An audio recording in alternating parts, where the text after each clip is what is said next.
everyone, and happy Friday from the opening drive on 101 ESPN in St. Louis. It is 7:03.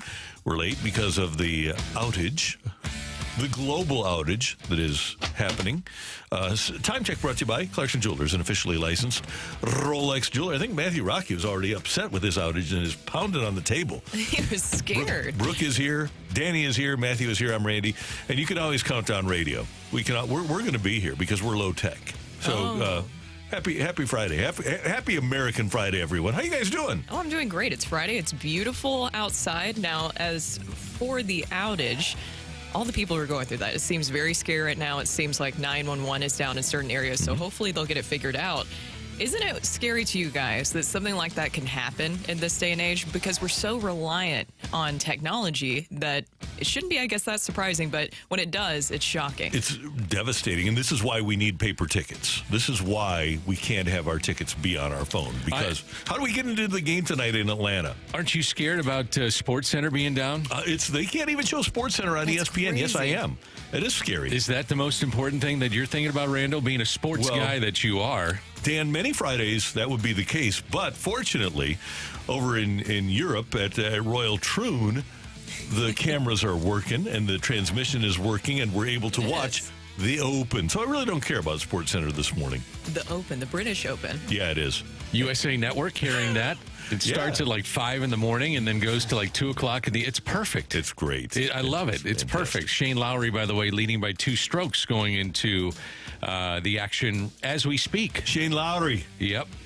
The Irishman. Yeah, he's an Irishman. Yeah. Tiger Woods, not so great yesterday. And I think not going great today, if I'm not mistaken. So, yeah, kind of a bummer for Tiger Woods. It's he has not performed that badly, maybe ever. Yeah, that was rough. What was he, +8, I think, yesterday after the round? And you could see him limping a little bit. You know, just physically, he's not there. And I still love watching him play, so keep him out there. I don't care how long he wants to play. I want to see him play, and still fun for me. Well, he can always do something magical. Exactly. Even if he can't give you a magical round, he can give you a magical 3 or 4 holes that'll just make you say, wow, he can do it. And we've got, Jay Delsing in for a couple of segments in studio today. Looking forward to that. That'll be good. We've got Jay coming up. We also are going to, here, I can tell you what we got happening on this very program. We're going to talk to Jeremy Rutherford, our Blues insider from The Athletic. We're going to talk to ESPN.com scouting and draft analyst Kiley McDaniel as well. And a lot of Cardinal material as the Redbirds resume play after the All-Star break tonight. They'll be in Atlanta at Truist Field. It used to be SunTrust Park, and now it's Truist Field. Sonny Gray goes for the Redbirds, and Spencer Schwellenbach will be the pitcher for the Atlanta Braves. His last start against the Cardinals in the Braves' 4-3 loss on June 24th. He was tagged here for 4 earned runs and 8 hits in 5 innings pitched. Burleson and Ciani both went 2 for 3 in that game, and Dottie Baseball went 3 for 4. This will be really interesting to see because this is a very hard way to start the second half of the season. You're going to face the Braves, then you'll face the Pirates, which is still weird to talk about the Pirates in such a positive way, considering how bad that they've been over the years. But they have so much talent over there, so it will be a really tough road test to start the second half of the season for the Cardinals.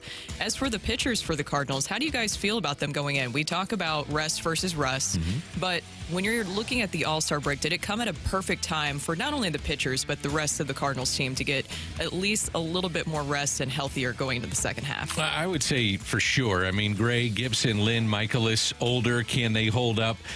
Starting rotation needs to hold up going from starting tonight and then moving forward. Since June 28th, the Cardinals starters have a 5.5 ERA, and it's a run worse than it was before the 28th, and the rotation ERA in July is over 6.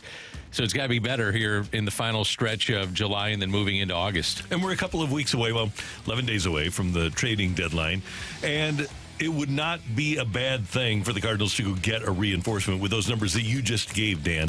It'd behoove Mo and the Cardinals to go out and get somebody who, not as a guarantee, but is just the perception is that they would be more reliable. Maybe somebody who's more in their prime than these 34, 35, 36, 37-year-old starters. I who look at performed very well, by the way. The bullpen, a save has been attached to 70% of their wins, and that's how important this bullpen has been to the Cardinals. So moving forward, Kittredge and Romero specifically for me, can they hold up? And there's been, some cracks in the armor here for sure. Kittredge, his first 15 appearances, his ERA was just above 1.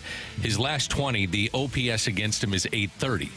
So that tells you there's been some issues. He's already worked 45 games. I mean, that would be well ahead of where he was the last couple of years. So he's also coming off Tommy John. That's something to think about. Romero doing some numbers with him. First 26 appearances, he strikes out 26% of the batters he faced. Since June 3rd, 6 of the 54 he has faced have struck out. Now, I know I give you a lot of numbers, but it does tell the story of where they're at right now. Right. It really does. And the competition, when we're looking at the trade deadline, of course, pitching, and more pitching would be fantastic. It's just kind of like the same motto that the Cardinals had during the offseason, but they're not the only one. The wild card race, there's a lot of contenders right now, and Mo talked about that competition that there will be at the trade deadline. 20 teams are within 3.5 games of a playoff spot currently right now. 3.5 games out of a playoff spot. 20 teams are involved with that. That's a lot of competition. Amazing. Yeah. And the White Sox, I think, hold the key to this thing with Crochet and Fetty. And maybe, I guess they aren't going to trade Luis Robert, though they have said they aren't, but I guess never say never. But I would think that the White Sox are probably the one that will start the dominoes falling when they start moving their pitchers. I wonder, too, there's a couple of guys that are like riverboat gamblers, and it's A.J. Preller of the Padres. He is willing to deal and open for business at any point in time, and they are one back. The Padres are of a wild card, and the other team that needs help, specifically offensively, is Seattle. And their GM, Jerry DiPoto, will deal with anybody, too. So those all the time, too. All the time. So those are two GMs that I think are kind of lurking, watching the market, as all GMs and presidents of baseball operations are doing it. But those two guys could be wild cards for me heading into the trade deadline, which makes it fun. You know how, sometimes you have celebrity couples and their names are, together, Ben Affleck and J-Lo. They were Benifer, right? What would happen if Eric Fetty would start dating the analyst from ESPN, Chiney Igwebuike? Would it be Fettuccine? What did you think of this, Randy? I think I might have given it to Dan a couple of years ago, actually. Did you really? Yeah, and I just ignored it. Dan, can you attest to this? I can't attest to it. I would get weird texts during games. They would just pop up randomly of words that kind of come together, but not really, and things I certainly had not thought of. Definitely had not thought of that. You just looked at it and you're like, all right. Yeah. There's Randall again. Wouldn't you love to see Fettuccine? Oh, my gosh, Randy. No. This is Friday Randy form. Oh, yeah. He's fired up. Friday Randy form. So either way, it will be a very tough way to start the second half of the season. August is Matthew really is rough. smirking. At least Matthew is smirking. And stretching. You got him to wake up a little bit more. I think he's saying, did you just kind of groan? Was that a groan with Fettuccine? Yeah, that was definite groan. Okay. The fact that you remembered it after all these years is just... Okay, one more thing, guys. Last night, and I know that you don't disagree with this, Brooke. I don't either, actually. ESPN all week has been running their top 100 athletes of this century. Michael Phelps is number 1, no surprise, and well-deserved. Serena, number 2, no surprise, well-deserved there. The top baseball player was at number 24, Albert Pujols, regarded by ESPN as clearly the best baseball player because they've got him as the top one. Lionel Messi as the number 3 athlete. LeBron, number 4. Here's where... Okay, and I'll give you the top 10. Brady, 5. Roger Federer, 6. Simone Biles, 7. Tiger Woods, 8. Kobe, Usain Bolt, 9. Kobe, 10. Here's where I have an issue with this. I go all the way back down to number 97 or was he 98? It was Connor McDavid being as low as he was. Connor McDavid was listed as number 98 among the 100 best athletes in this century. I have to believe that he is above 98. Yeah, the one that got me was Pujols. I don't understand how he could be 24th. So I went back and looked at his ranks since 2000. First in home runs, first in hits, first in runs batted in, first in runs, first in, what did I say, runs. So I went back and looked at all that. Are you kidding me? 24th, and he's got over 700 home runs. How do you keep him out of the top, let's say, 15? I mean, I know that great athletes are the NBA and the NFL, and they're going to get the majority of the looks. But Albert Pujols, since 2000, has been one of the most dominant baseball players, and he'll go down as one of the most dominant right-handed hitters that ever played the game, and you have him that low? I don't agree with that one bit. And I think it's because of a lack of knowledge probably on the part of the ESPN voters that put this together. They've got Kevin Garnett at 23. He's great. Crosby at 22. See, to me, the difference between, if you put Connor McDavid in where Crosby was, then with the talent that they had in Pittsburgh, then McDavid is winning Stanley Cups.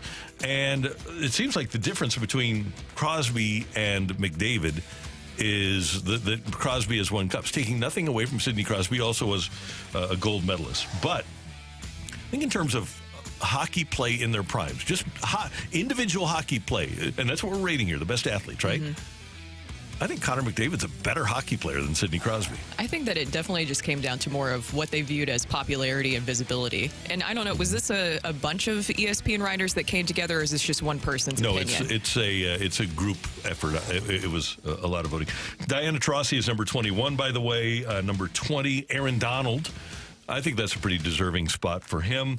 Lewis Hamilton, auto racing, number 19. Mahomes, 18. Shaq, 17. Tim Duncan, 16. Katie Ledecky, 15. Steph Curry, 14. Cristiano Ronaldo, 13. Rafael Nadal is 12. And Djokovic is 11. And then, as we mentioned, Kobe is number 10. And this is made to get clicks, right? This is made to get a reaction. This is why they do these things. But, and they're all opinion, right? So, but I think, in my opinion, I would put Albert a little bit higher. And one other thing about this, which kind of surprised me about ESPN, is nowhere on this top 100 is Caitlin Clark to be seen. The number one scorer in the history of college basketball is nowhere to be seen.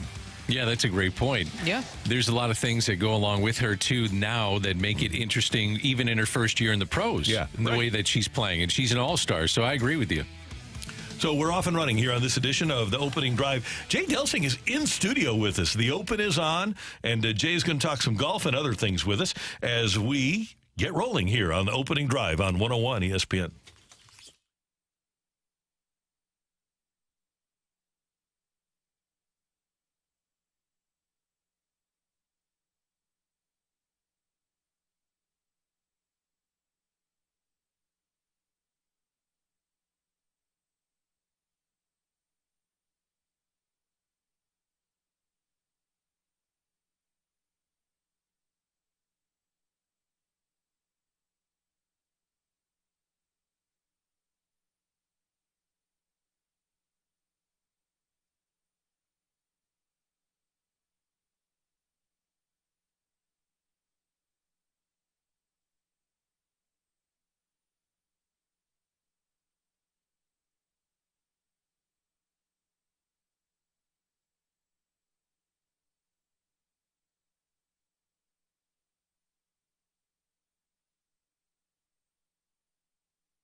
We've had 3 players withdraw from the Open. John Daly, Ernie Els, Roman Langask.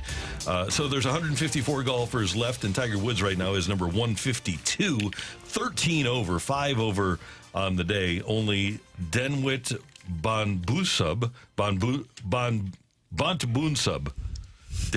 Bonbunsub is behind him, along with Todd Hamilton. Jay Delsing joins us in studio. We always hear Jay on Friday mornings, and it's great to see your smiling face. How are you, sir? I'm good. Good morning. Good to see you guys. What's happening? Well, this is where all the radio magic happens, right? Yeah. This morning, yeah. You don't want to be home with all of that power outage stuff, so yeah, just hang out in the radio studio. All right. What power outage? Nobody's got power? Yeah, there you go. There's only a global power outage going on right now, Jay, but I'm glad you're up to date with that. I'm a little unconnected. You're watching golf. I'm watching golf. It's on USA Network. They didn't disrupt that, so you're all good. Right on.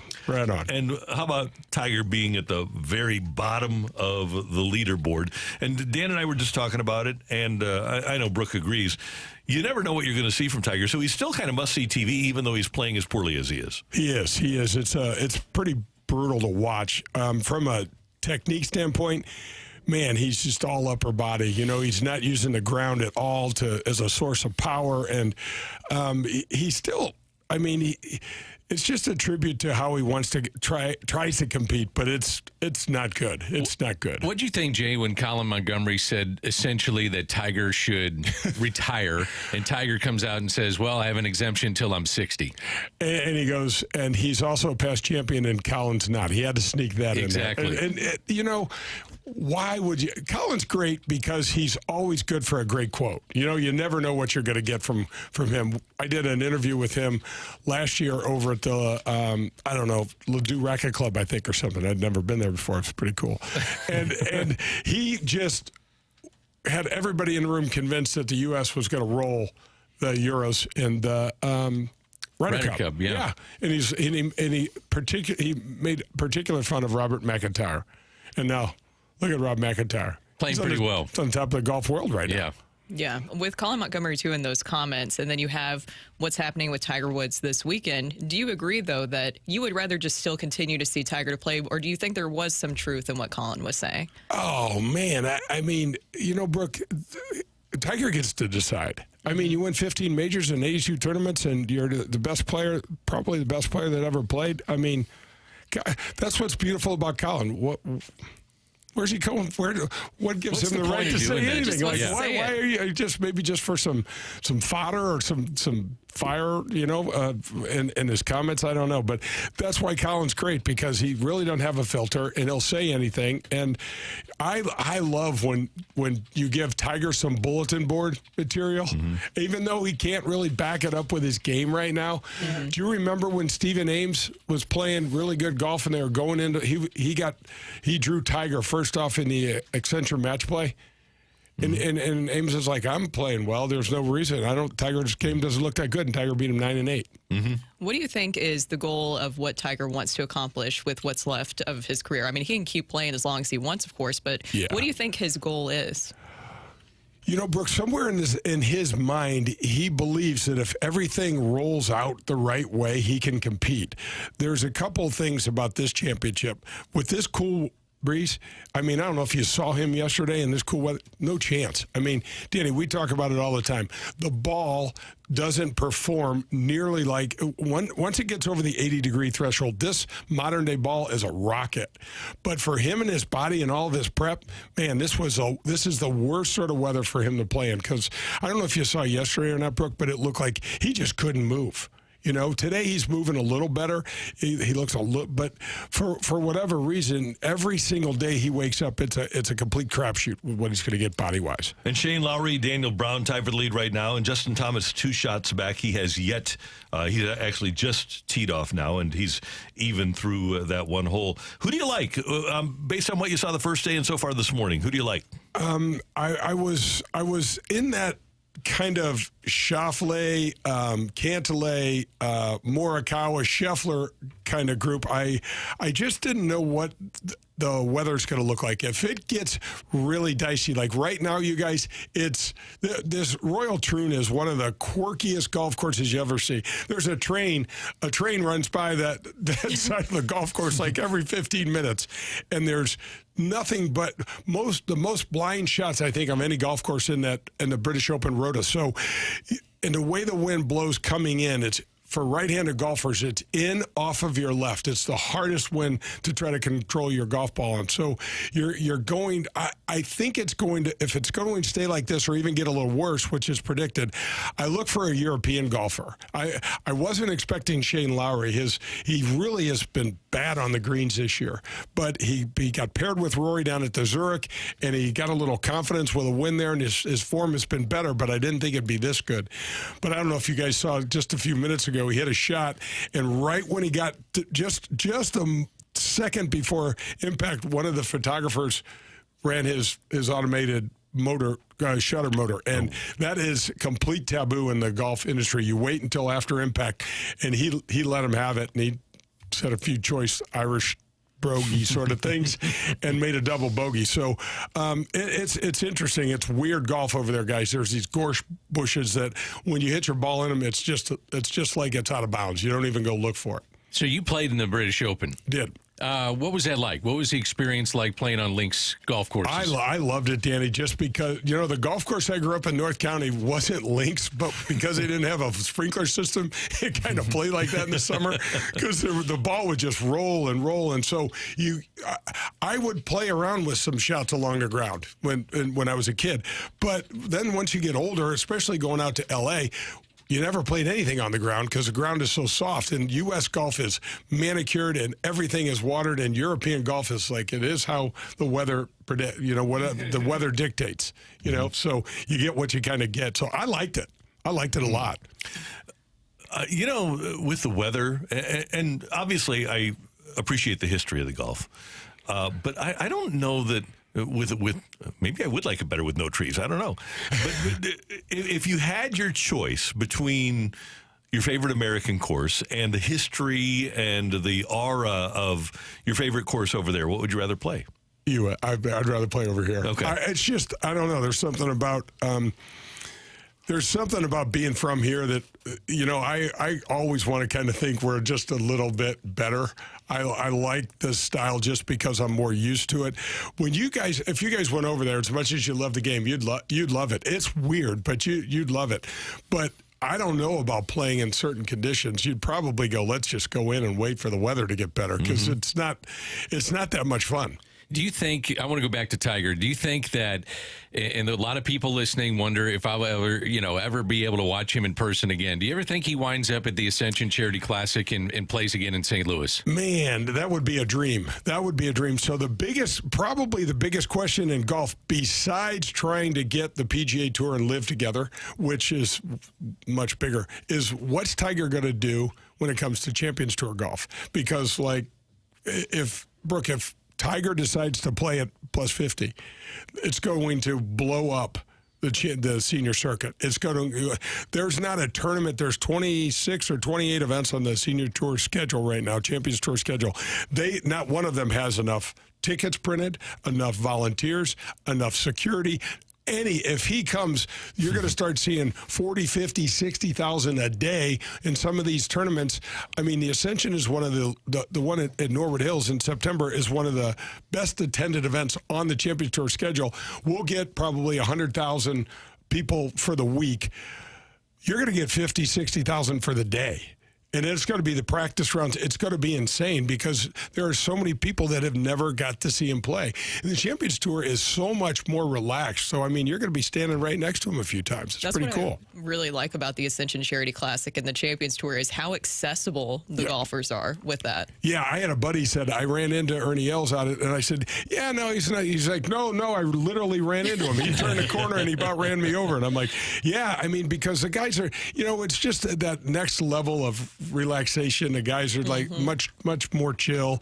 There's not an agent hanging around every single corner. Because on the regular tour, if you try to talk, to Ricky Fowler, for example, it's, you got to talk to my agent. You have to, trying to get these guys on the show is like, you got to go down the line. And finally, I'm like, whatever.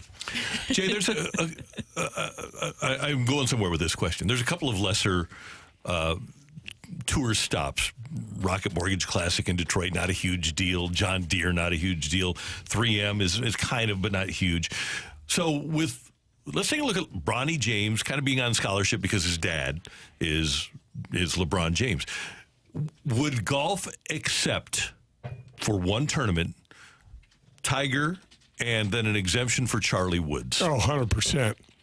That'll happen. I mean, I think what he needs to do, he really needs to get his game a little better. Charlie needs to get his game a little better. I mean, it's one thing to play in the PNC when you're riding a cart or walking right next to the best player that's ever played. It's a nice security blanket. But I think the fact that you saw Charlie qualify for the U.S. Junior, which I think is either going on this week or next week. I think it's right after the British Open. So that's his first USGA event. That's a big deal. I remember the first time I qualified for my first U.S. Junior. It was a big deal. It's like the U.S. Open for junior golfers. So let's see how Charlie does when he's playing against kids more his age. Even high school. He comes in as a freshman and he's still playing against 18 and 19-year-olds. And, guys, some 18 and 19-year-olds are grown men at that age. Yeah. Some aren't. Obviously, he's not, but some are. So it's a big difference. Let's see his game get a little better, but I foresee that somewhere. Maybe like at the L.A. Open, where Tiger's charity's involved, the Genesis or something like that, but that'll happen. Jay, how does a kid from St. Louis and North County wind up at UCLA? How the hell did that happen? I've told you this 100 times. There's nobody luckier than me. Things that happened. I had the most incredible, fortune happened to me, and it's really through the game of golf. It's just changed my life, and I can't thank it enough. But going to UCLA, I'll never forget the first time walking into the athletic department over there. I mean, my jaw dropped. There's just all of these. Will Chamberlain is there every single day, and you get just all of these. There was a guy named Karch Karais who was really like the grandfather of volleyball, and Karch. Volleyball was kind of looked at like golf in the UCLA athletics department. Like, you guys are over there. We had the football players, the basketball players were the number one.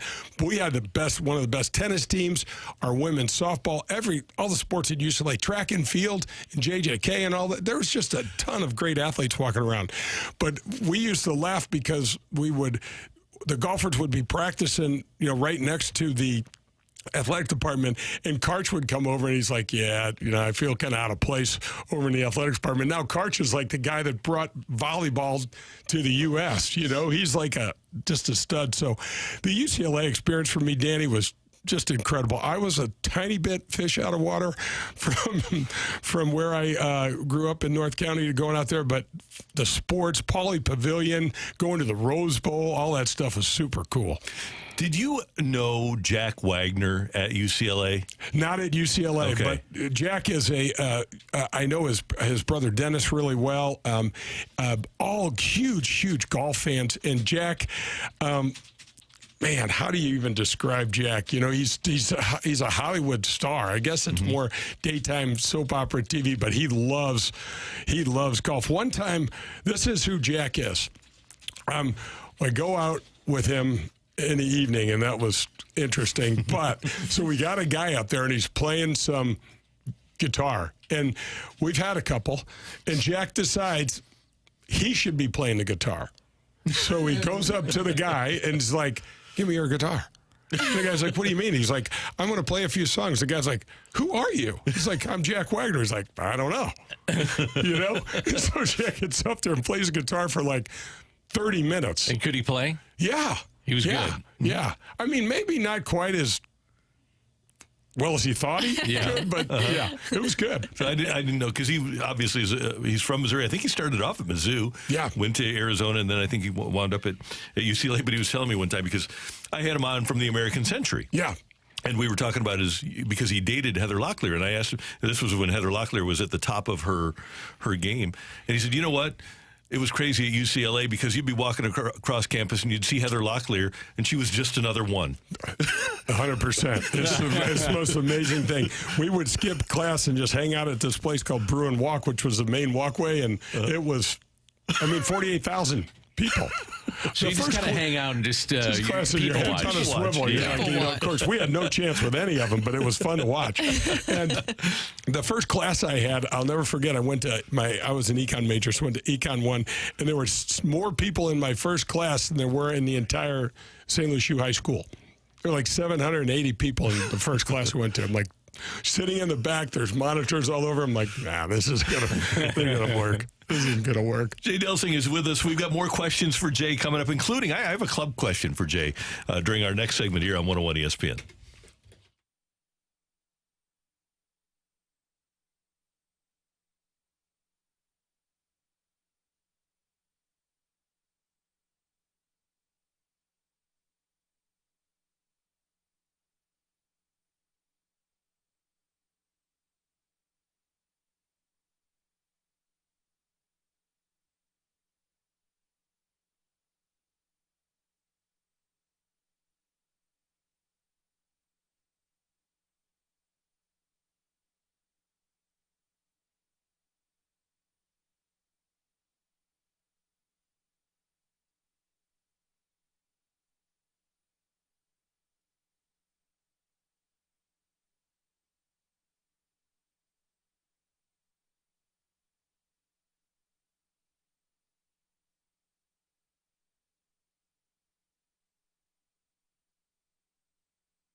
This is Rocky with your Sports Center update, driven by Johnny Londoff Chevrolet and Johnny Londoff Autoplex. The Cardinals are back in action starting the second half of the season tonight. 6:20 first pitch. It'll be Sonny Gray facing off against Spencer Schwellenbach for the Braves. Schwellenbach on the season is 3-4 with a 4.43 ERA, and he did lose to the Cardinals in late June, when he got tagged for 4 earned runs and 8 hits across 5 innings pitched in a Cardinals 4-3 victory. Also back in action, St. Louis City SC, another match this Saturday. It's a 7:30 kickoff when they face off against Sporting Kansas City on the other side of the state. That is your Sports Center update, driven by Johnny Londoff Chevrolet and Johnny Londoff Autoplex. See them at londoff.com. Chevy, together we drive.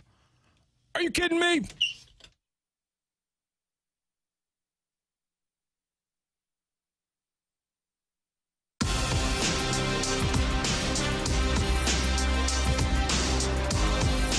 Dan Randy here, and we have Jay Delsing in studio. Now, Jay, we have a special story request from you from the text line from the 636. Sometime when Jay is on, you need to have him tell the story of playing golf with Sean Connery. So tell us about that. So, Brooke, this is unbelievable that this happened to me, but this is another thing they said earlier about golf being so great to me. So I'm 18 years old, and I'm standing on the putting green at Bel Air Country Club. So this is one of the most historic clubs ever. I shouldn't even be in there, right? But part of the UCLA team, we practice there on Fridays, Mondays and Fridays.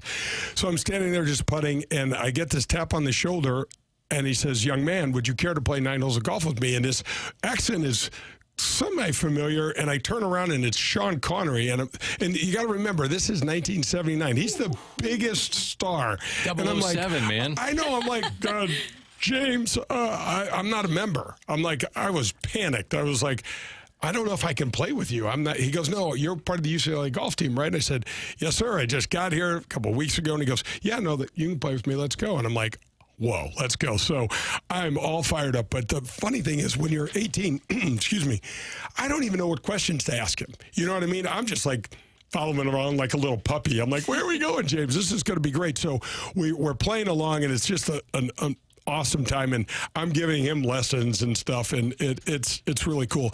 And in the wintertime in LA, the dark gets there pretty early. So we're walking up the 9th hole, and I said, "I think we should play the back 9." And we are standing 4 feet from each other, walking up the fairway. And he goes, "I can't even see my ball now." And I said, "Me neither, but I don't want this day to end, And he goes, "Why don't you come in and have a drink with me?" And I'm 18. I'm like, "I'm in.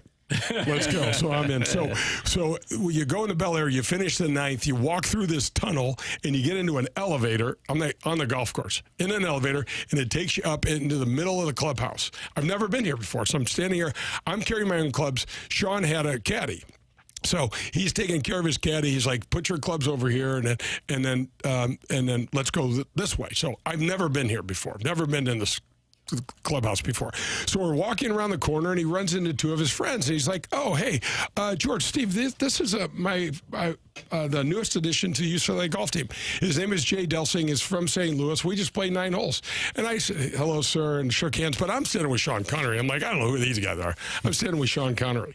So they talk for just a few minutes. Like, "Yeah, we'll see you around," So we go around, and we sit back, go into the men's grill, which is super cool, windows out looking at, and Sean says, "Oh, those 2 guys we just met, you might want to remember them. They're really doing some really great stuff in the film business. One of them, Steven Spielberg, and the other's George Lucas." Wow. Oh, my God. Wow. But this was like, I'm like, okay, George and Steve, whatever. I've got Sean Connery, Yeah. So we had 2 beers with Sean, and then I went home. That's Wow. awesome. Pretty cool. I know. I was like, what? I know, like George Lucas or Steven Spielberg. Yeah. Now, you love baseball, and your dad was a professional baseball player and came and played for the St. Louis Browns. But there's a tie-in with the Eddie Gaedel story, commonly referred to as a little person. And your dad was a part of that one of the most famous days ever in the history of baseball. Yeah, so it was a doubleheader in a Sunday, and I think, Danny, almost every weekend back then they played doubleheaders, Saturdays and Sundays. They had no night games.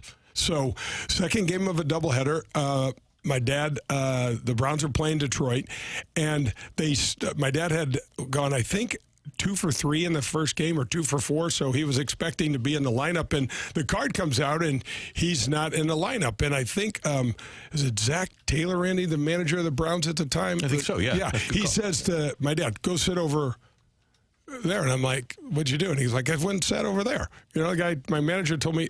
So none of the players had any idea. So the game starts off with Eddie Gaedel coming out. Now, the cool thing is Bill DeWitt Jr., the current CEO of the Cardinals, he was a bat boy. His dad was a general manager working for Bill Veeck. So the original Bill DeWitt was running Sportsman's Park. And he had his son, the current owner of the Cardinals, was probably 7 or 8 and wearing this little uniform.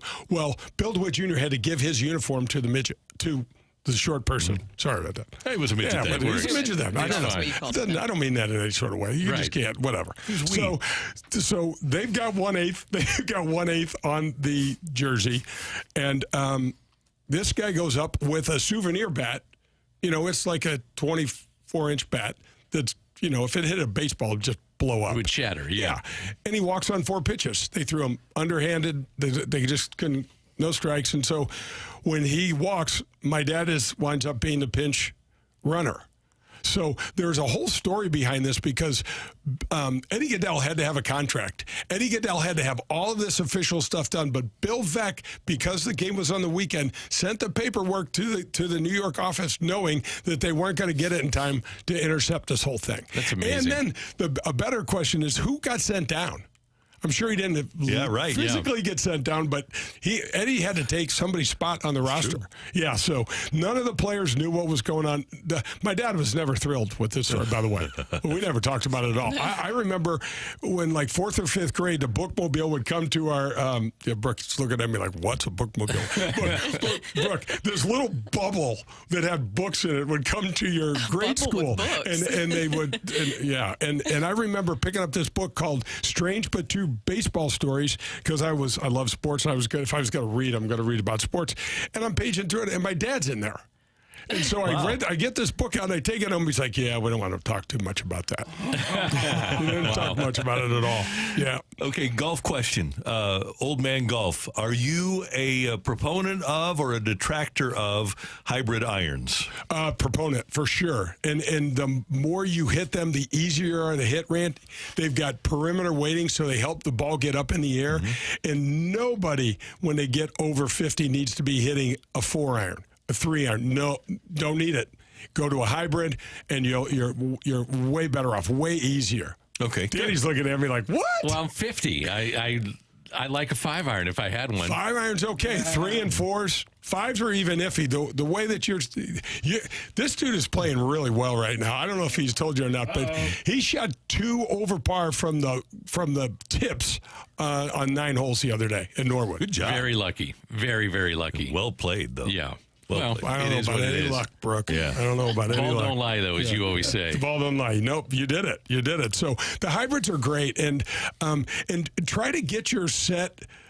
So, folks, when you're trying to figure out your new clubs and all the tech, you want to try these hybrids. You want to get rid of these 3-irons, 4-irons, sometimes even 5-irons, depending on what your handicap is, because the tech has made it so much easier. Your off-center hits are going to all peel back more towards the center, and they're going to make it so much easier to get the ball up in the air. So I don't know if you have 3 wedges in your bag. You should probably have 3 wedges in your bag and then go down the set. And once you get to the 5-iron, man, if you don't love your 5-iron, get rid of it and start thinking about it.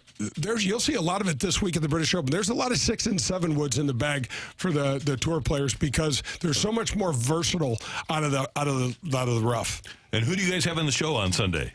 Pretty good one in Tom Watson. Tom Watson. Yeah, we got Tom Watson. We have Zach Cutler from Family Golf and Learning Center. Zach is a Cairo and a great player. He played a U.S. amateur, I think, right, Danny? He did. And played at Valpo. Yep, Division I player. Yeah, Division I player. Great guy. So he tells us about how to try to take care of your body, just to try to, the bigger thing, Randy, as we get older, it's how do we stay flexible and how do we keep moving? Everybody asks about how to hit it further, but it's really, you got to keep be able to keep moving. So when the winter time comes along, you got to get off the couch. Sucks. Right. But the other thing is flexibility. You have to work at it. Yep. So I don't do that. Yeah, me neither. Yeah. Hurt back. I know. By the way, very quickly, so we got about 30 seconds. How are you feeling for the Ascension? You getting up to speed? Yeah. I had a couple of shots in my back about a month ago. It's been crossing my fingers. So good. So far, so good. So yeah, had a club in my hand just about every single day. And it's coming along. I mean, I never know what it. Some days are really good. Other days I'm like, eh. Before you had those shots, how long had you been dealing with those problems? Here you About go. a week back. Oh, my God. No, Jay, come on. I get to leave now. You guys got to deal with it. Why did you do that? I know. Terrible. I know. Thanks for You get stopping by. suckered into Thanks that. for having me, guys. We appreciate you joining us. That's Jay Delsing Terrible. in studio. That's awesome on 101 ESPN. Coming up, get your text into the Air Comfort Service text line 314-399-9646, 314-399. Yo-ho! Even you did it? Yeah. I don't know why. Jay is engaged with I the don't know show. why. Yo-ho. There you go. TIOLI next on 101 ESPN.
Brought to you by Gloria Lou Realty. Visit GloriaHasTheBuyers.com and start packing. That's my final offer. Take it or leave it.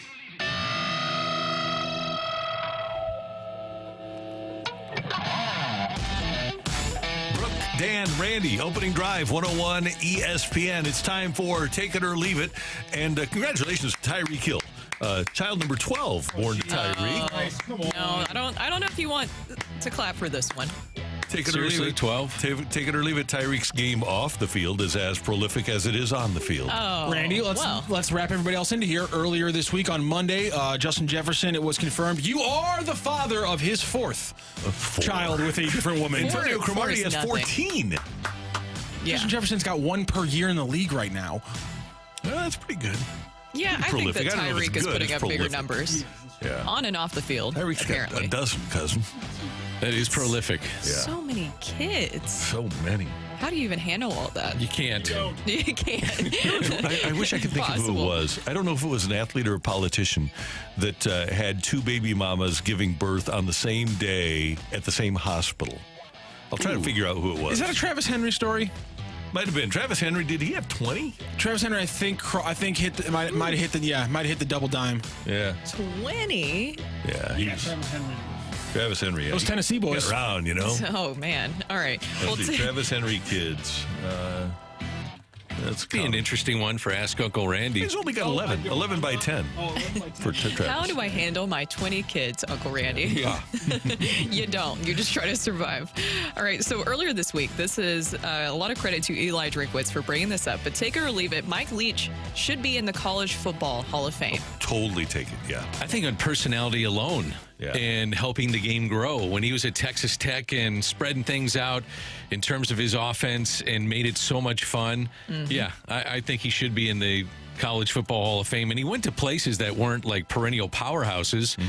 Texas Tech, Washington State, was able to win and made it fun. Yeah, he really was able to revolutionize just football in general. Because as you mentioned, it was more about the run game for a while there. And then the way that he was able to really popularize air raid offense, I think he deserves a lot of credit for that. Now, I was looking about the ballot and how it works. So a coach must be 3 years removed from the game to make the ballot unless he is 70 years old, and that policy still applies. Leach was 61 at the time of his death. Under that criteria, Leach's name would not appear on the ballot until 2026 for the inclusion of the 2027 class. I like the part where 70, if you're 70, you can get in. Because if you're going to go to the Hall of Fame, you want to see people still be with us to enjoy the moment. I think that's important. Take it or leave it. Caitlin Clark should be in the three-point contest coming up for the WNBA All-Star Game. Oh, 100%. Yeah, I'll take Now, that. apparently, though, my understanding is she turned it down. Which I don't know if she was, I guess, offered, but turned it down. But if you want ratings for the WNBA All-Star Game or have some interest outside of some of the other players and teams, no better way to get it than to watch her shoot the rock, man, and see what she could do from the three-point line. Yeah, that's a shame. It is. She is not shooting particularly well from three so far in the WNBA, but she would bring eyes to the event, and that's really what they need. She's got the third most three-pointers, but has taken an abundance of three-pointers and is in the top 5 of three-point attempts. So pretty darn good. All right, Matthew, what do you have on the old text line there? Matthew's are you having trouble with your headphones? Yeah, they won't straighten out, so I'm doing the old trick you do with headphones. If no one ever knows that, you let the weight of the headphones just like twist and twist and twist and twist and twist until it straightens itself out. Yeah.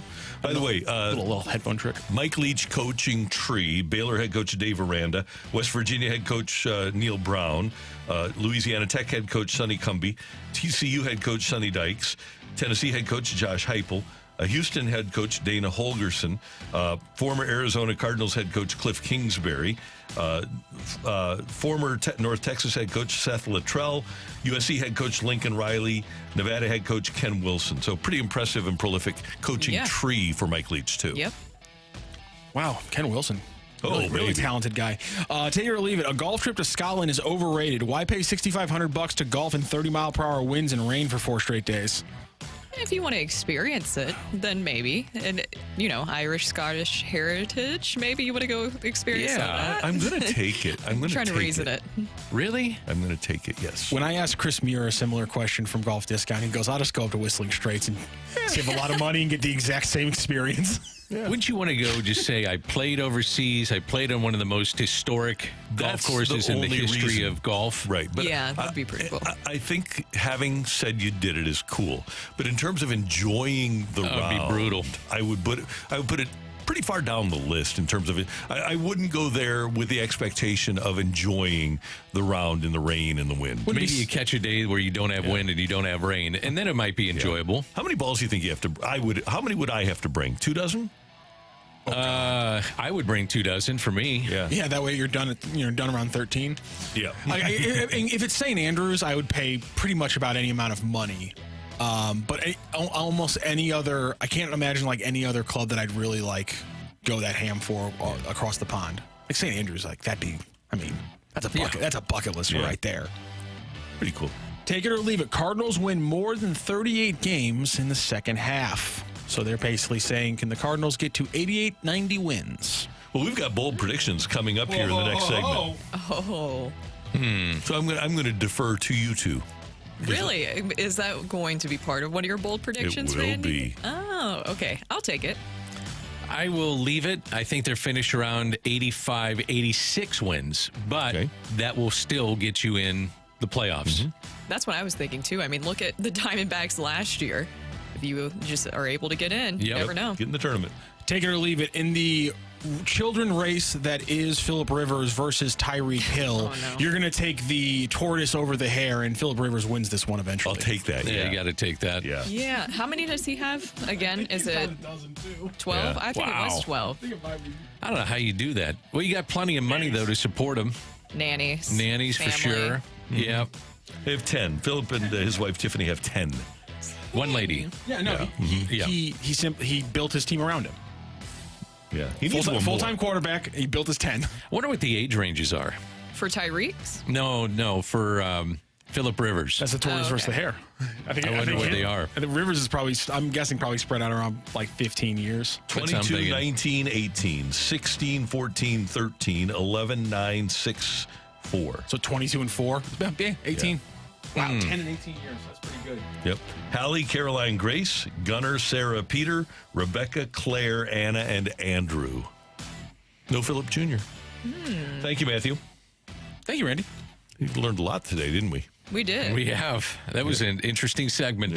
That's an interesting Coming up here on 101 ESPN, we've got really interesting note about the Cardinals about how they can make the playoffs. We've each got an idea next on 101 ESPN.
Hey, we all want more customers for our business, and in this day and age, social media is a key way to engage and attract new customers. Well, we have a way to help you out. It's called 2060 Digital. It is a Hubbard company right here in our building, and it's a sister company of 101 ESPN. And 2060 Digital does an array of things. Number one, they work with social media, and they'll work with you on a social media plan. There is a science to effective social media, and they'll teach you how to post, what to post, when to post, what pictures to use, and how to effectively use social media to attract new customers.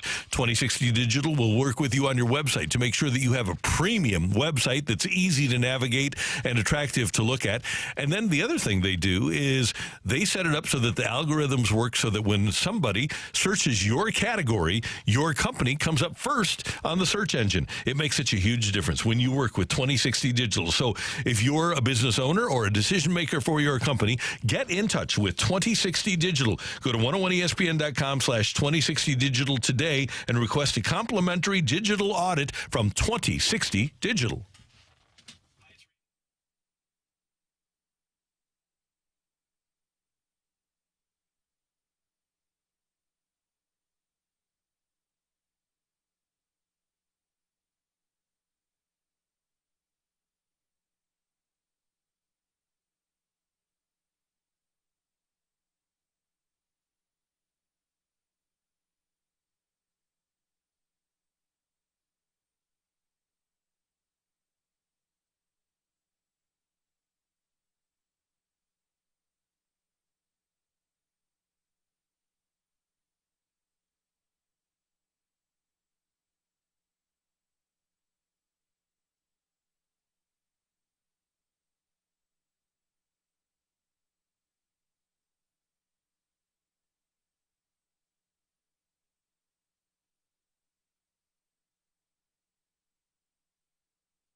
Fresh take.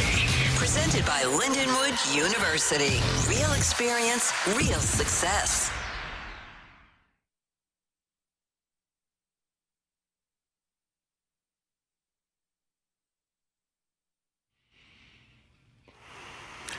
Brooke Grimsley, Danny Mac, Randy Carricker, and it is time for the Fresh Take. The Cardinals enter the second half of the season, the nominal second half, post-All-Star break portion of the season.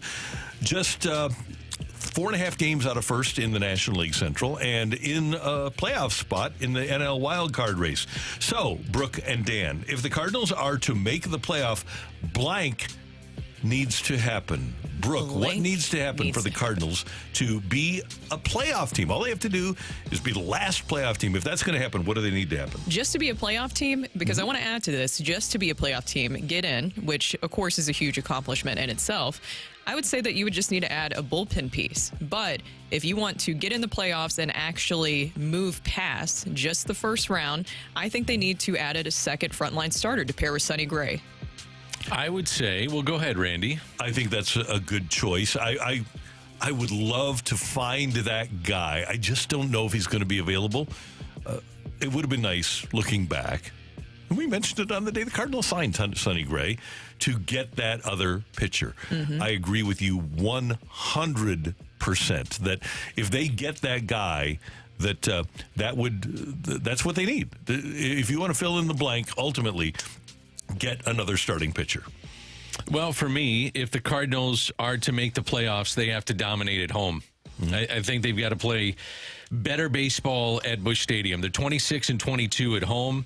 They've got 27 home games left, and they're not easy. You got series with Cleveland, Pittsburgh, Seattle, the Brewers, the Dodgers, the Rays. 19 games against teams that would be in the playoffs if it started today. Mm-hmm. I think you got to get to 5 or 10 above 500. If you do that, then you have a chance to make the playoffs. For me, if the Cardinals are to make the playoffs, what needs to happen is that the starting pitching needs to be a tad better. So far, Cardinals starting pitching ERA is 4.02. To get to the playoffs, the Cardinals starting pitching ERA for the rest of the season needs to be below 3.99 or less. If they can do that, and getting another starter, Brooke, would definitely lend to that happening. They can make the playoffs, but that starting pitching ERA for the rest of the season needs to be below 4 runs a game. Yeah, that's the thing, is that I feel like they need to add another frontline starter, because what is the common theme that we have seen with a lot of the teams who not only just get in but continue to win during the playoffs is they have that 1-2 punch in their starting rotation. And the Cardinals, even though I give a lot of credit, and you said this earlier, Randy, and I 100% agree with you, I give a lot of credit to these veteran starters and what they've been able to do. Andre Palante actually has the best ERA in the month of July out of all the current starters. Him slotting into that situation, I think his ERA was 3.38 in the month of July, so he has been a great addition. But at the same time, you need that 1-2 punch. So I would say they would be able to win their first playoff series since 2019 if they could add another frontline starter to that starting rotation. Here's a statistic that I heard yesterday from J.P. Morosi. He was on MLB Network Radio on Sirius XM. And this leads to why the Dodgers haven't succeeded in the postseason.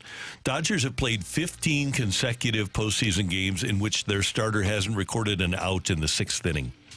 It's big. Yeah, innings from your starter. And I know that Tony changed things dramatically for all of baseball in 2011 when he started taking pitchers out in the 3rd and 4th innings.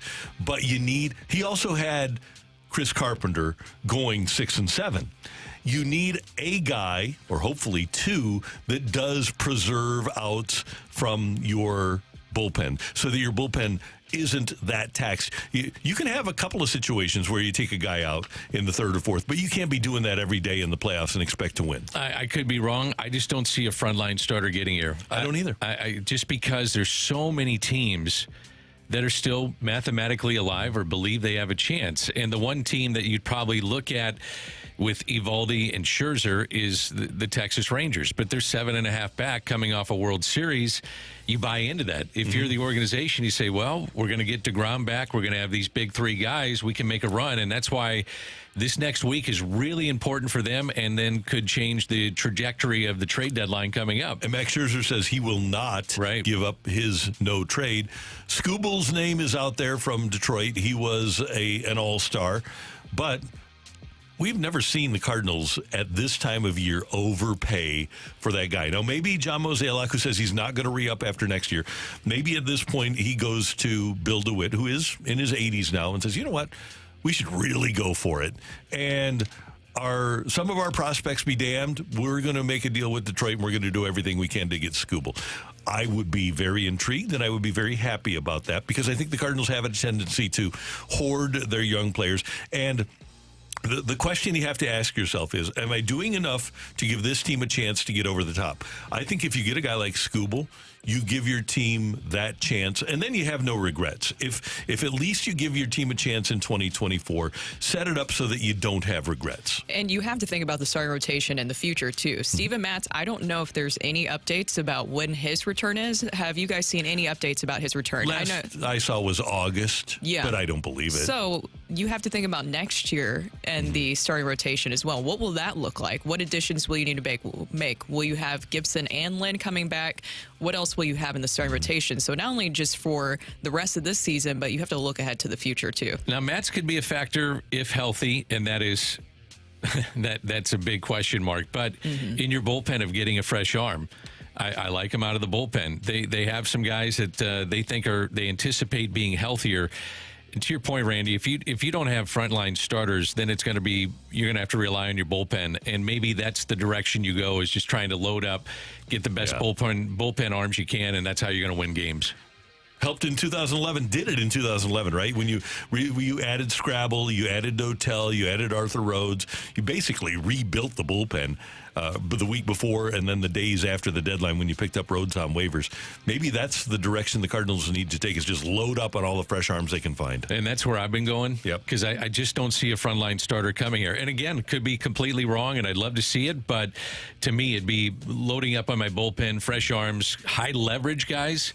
You know, they play a lot of high leverage games. It's one of the things that it's stood out to me is over half their games have been 2 runs or fewer. So they're playing in a lot of high leverage games, and that takes a toll on your bullpen. It's not just the innings, but it's the type of innings that you throw, and that's something you have to consider with your bullpen and trying to get high leverage type of players, pitchers specifically, obviously coming out of their bullpen. And in the second half of the season, the Cardinals will have the fourth toughest schedule in the National League, so it's not going to be easy. You do need your bullpen to continue to be strong, but we saw where that usage was really starting to mount up on them. Here's a question for you guys. What is important here? Win the division, a wild card isn't enough. Do you guys agree with that or not? I'm fine with the Cardinals being a wild card team because those are the teams that are going to the World Series. Exactly. Yeah. I got no problem with that. I think, though, if you're the Cardinals right now, your mindset is, let's go get the division. I mean, you're 4.5 out. You made the decision to turn this thing around when Ollie got ejected, and you've got momentum. Go win the division. Does it? I mean, you're playing in the same round. You're not exactly good at home this year, so does winning the division actually change your outlook for the playoff series? I think it does. I think you show that you can beat the competition, and that gives you momentum going into a series. I do believe that. Now, they've been terrible against Milwaukee this year, but one of the things you're going to have to do is go head-to-head with Milwaukee and beat them and show that you can. If you go into a series where they've completely dominated, I think that's a problem. You got to show that you can play with these teams. By the way, the Brewers will be getting back Devin Williams here at the second half of the season. That makes a difference. It does, yeah. There's actually a lot of people who are returning from injury. You have Devin Williams, and then you have Jacob deGrom. He'll be returning with the Rangers. So you have Mookie Betts also coming back, Clayton Kershaw, Yamamoto. So there's a lot of people who will be returning in the second half of the season in baseball. That's today's Fresh Take here on 101 ESPN. Coming up, bold predictions for the second half for the Cardinals here on 101 ESPN.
of the season for the Cardinals as they come out of the All-Star break tonight. There are 66 games remaining. The Cardinals start tonight's action against the Atlanta Braves with a record of 50-46. They play 162, so 66 games remaining. Guys, in those 66 games, the Cardinals are going to go 42-24. They're going to be a 92-win team, and they are going to make the playoffs. That's my bold prediction.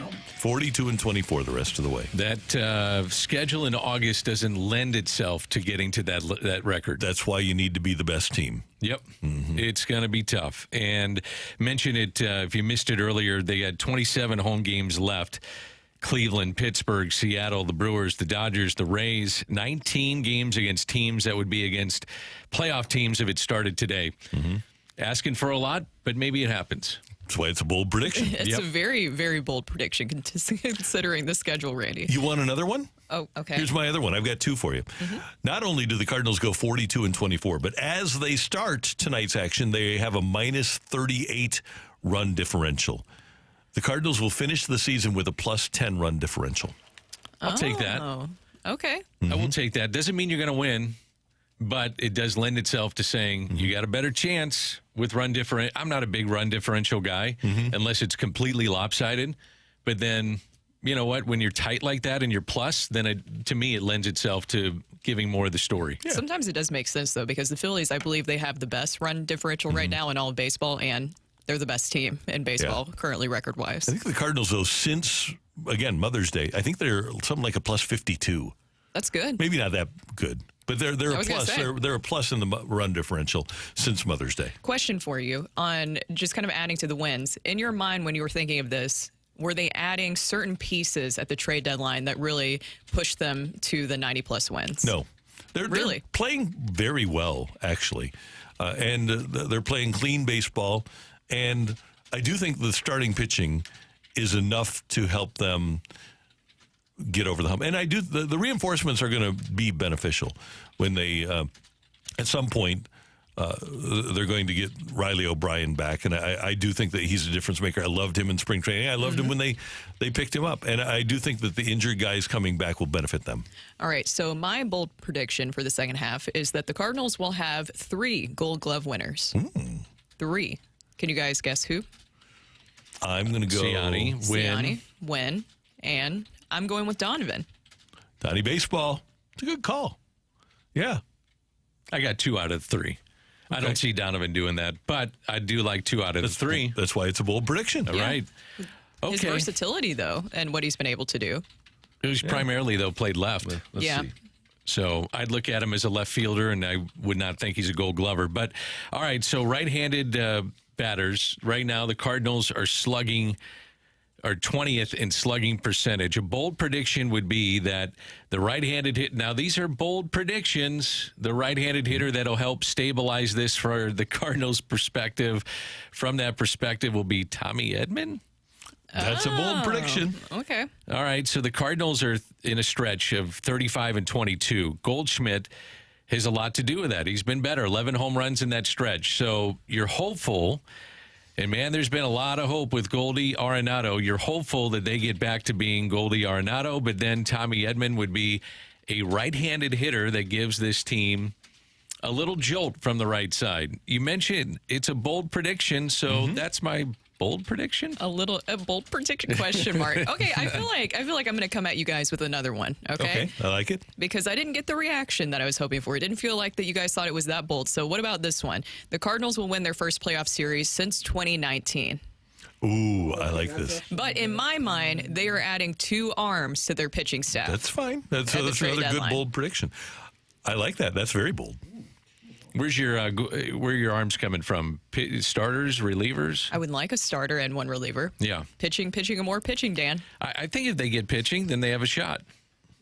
Once you're in, you got a shot at anything. I know. I mean, we say that all the time. It's cliche, but you know, even if they went in with the starting rotation that they have right now, I'd say they got a shot because Sonny Gray, I think, can match up with others, and maybe that guy that he's going opposed by is having an off night, an off day, whatever the case may be. And I like Kyle Gibson in game 2. I think he'll give you a shot. He'll give you a shot. And the Cardinals have to preserve those guys, right? That's when Kyle Gibson didn't pitch in the postseason a couple of years ago for the Phillies. They wore him out during the regular season. Same thing with Baltimore last year.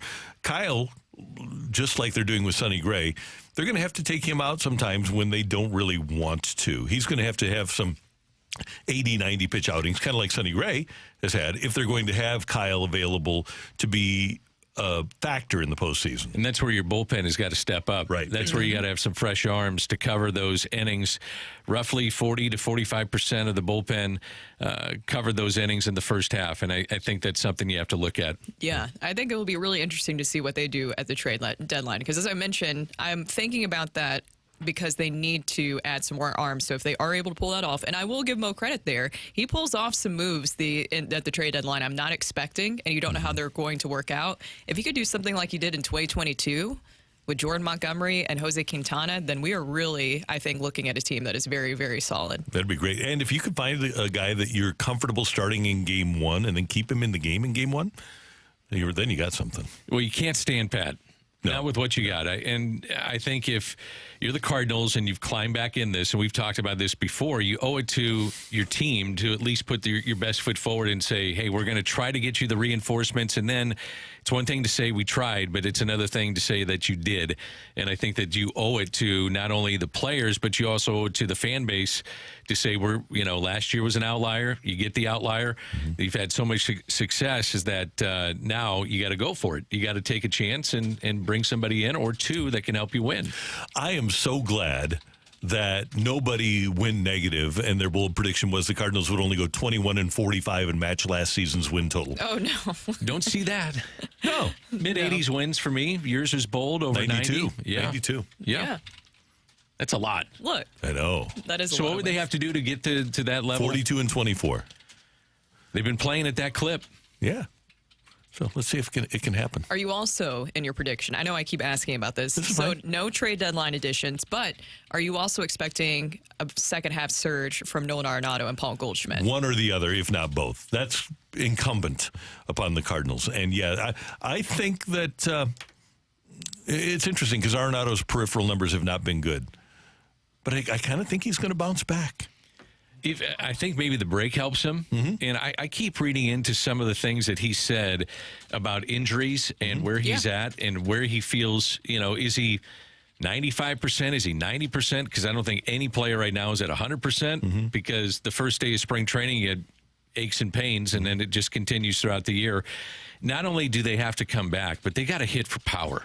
Well, and that's the thing. And Jay Delsing talked about how Tiger he's not using the ground for power anymore. And that's been Arenado's issue. Nolan has to get back to using the ground. And it appears as if there's kind of a lower body thing when you talk about the injuries. But it also looked better down the stretch of the first half. Yep, he did look better, and it's power, though, from the right side. Yeah. When they have power from the left side, which they do, when Gorman is right and some of the others, Burleson obviously has had a great first half, it seems like they win games. You need power, though, from the other side of the batter's box. Right, and hopefully that'll be part of it. So, yeah, Brooke, to your question, I do think if the Cardinals are going to go 42-24 the rest of the way, if they're going to make the playoffs, they need one or both of Arenado and Goldie to be good. Yep. No doubt about it. That is bold predictions for the second half in 2024 here on 101 ESPN. Coming up, Matthew, do you need a fighter for the fight? Yes, we do. Well, we do. We need a fighter. Okay. Sorry, I kind of blanked on yesterday. Well, text in 314-399-9646. 314-399. Yo-ho!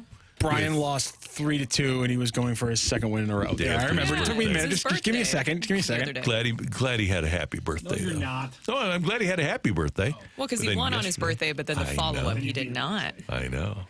There's a method to my madness, Brooke. I'm cruel. But he just said I'm cruel. There's a method to your cruelty. And you're not wrong. So send your name and the word fight into the text line, and maybe Matthew will pick you to fight me next here on 101 ESPN.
This is Rocky with your Sports Center update, brought to you by Saliga Heating and Cooling. The Cardinals are back in action starting the second half of the season with a 6:20 first pitch today against the Braves. It'll be Sonny Gray facing off against the righty for the Braves, Spencer Schwellenbach. Schwellenbach on the season 3-4 with a 4.43 ERA, and he's also 0-1 against the Cardinals when he let up 4 earned runs in late June. St. Louis City SC is also back in action. They face off against Sporting Kansas City, I should say, in Kansas tomorrow. That is a 7:30 kickoff. That is your Sports Center update, brought to you by Saliga Heating and Cooling, an independent American Standard heating and air conditioning dealer.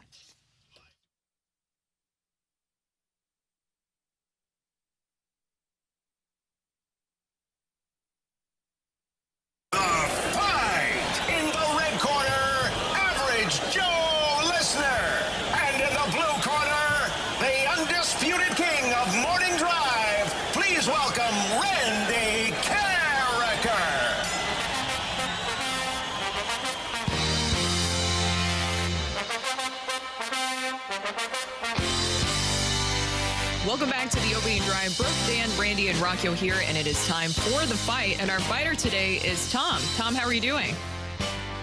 I'm doing great. I'm a teacher in the summer, so I have every morning off. Where do you teach at? Nice. I teach over in Central Illinois. I'm going to be teaching at Pekin High School this next year. Do you also coach, or are you just a teacher? I would say I encourage. I wouldn't say I coach too much. I wasn't the best baseball player ever, but I do love my sports. All right. Well, good luck to you, Tom. Thanks, Dan. You betcha. All right. You ready for question number 1, Tom? Let's go. Happy birthday to Rocc and Roll. In May 2008, in that Cardinals victory, and Roll made headlines when he threw out runners at third 2 different times in the first and 8th innings. Against which team did he pull off this feat? Was it the Reds, the Rockies, or the Astros? It was the Colorado Rockies. Danny Mac, that was one of your best calls ever. Well, I appreciate that. That was fun to see. All right, question 2. Who is the Missouri Tigers' all-time career-leading receiver in yards? Jeremy Maclin, Chase Kaufman, or Denario Alexander? Maclin. Let's go with Maclin. Final answer. Final answer it is. On to question 3 we go. New Hall of Famer Adrian Beltre played 21 seasons in 4 different jerseys with almost equal stints for the Dodgers, Mariners, and Rangers. For which team did he play just 1 season? Was it the Tigers, the Yankees, or the Red Sox? I think it was the Red Sox. Is that your final answer? Yeah, let's go. Let's go Red Sox. Okay. In the 4-team college football playoff format, there is only one Group of 5 conference champion that has made the playoff. Who was it? Was it Tulane, University of Central Florida, or Cincinnati?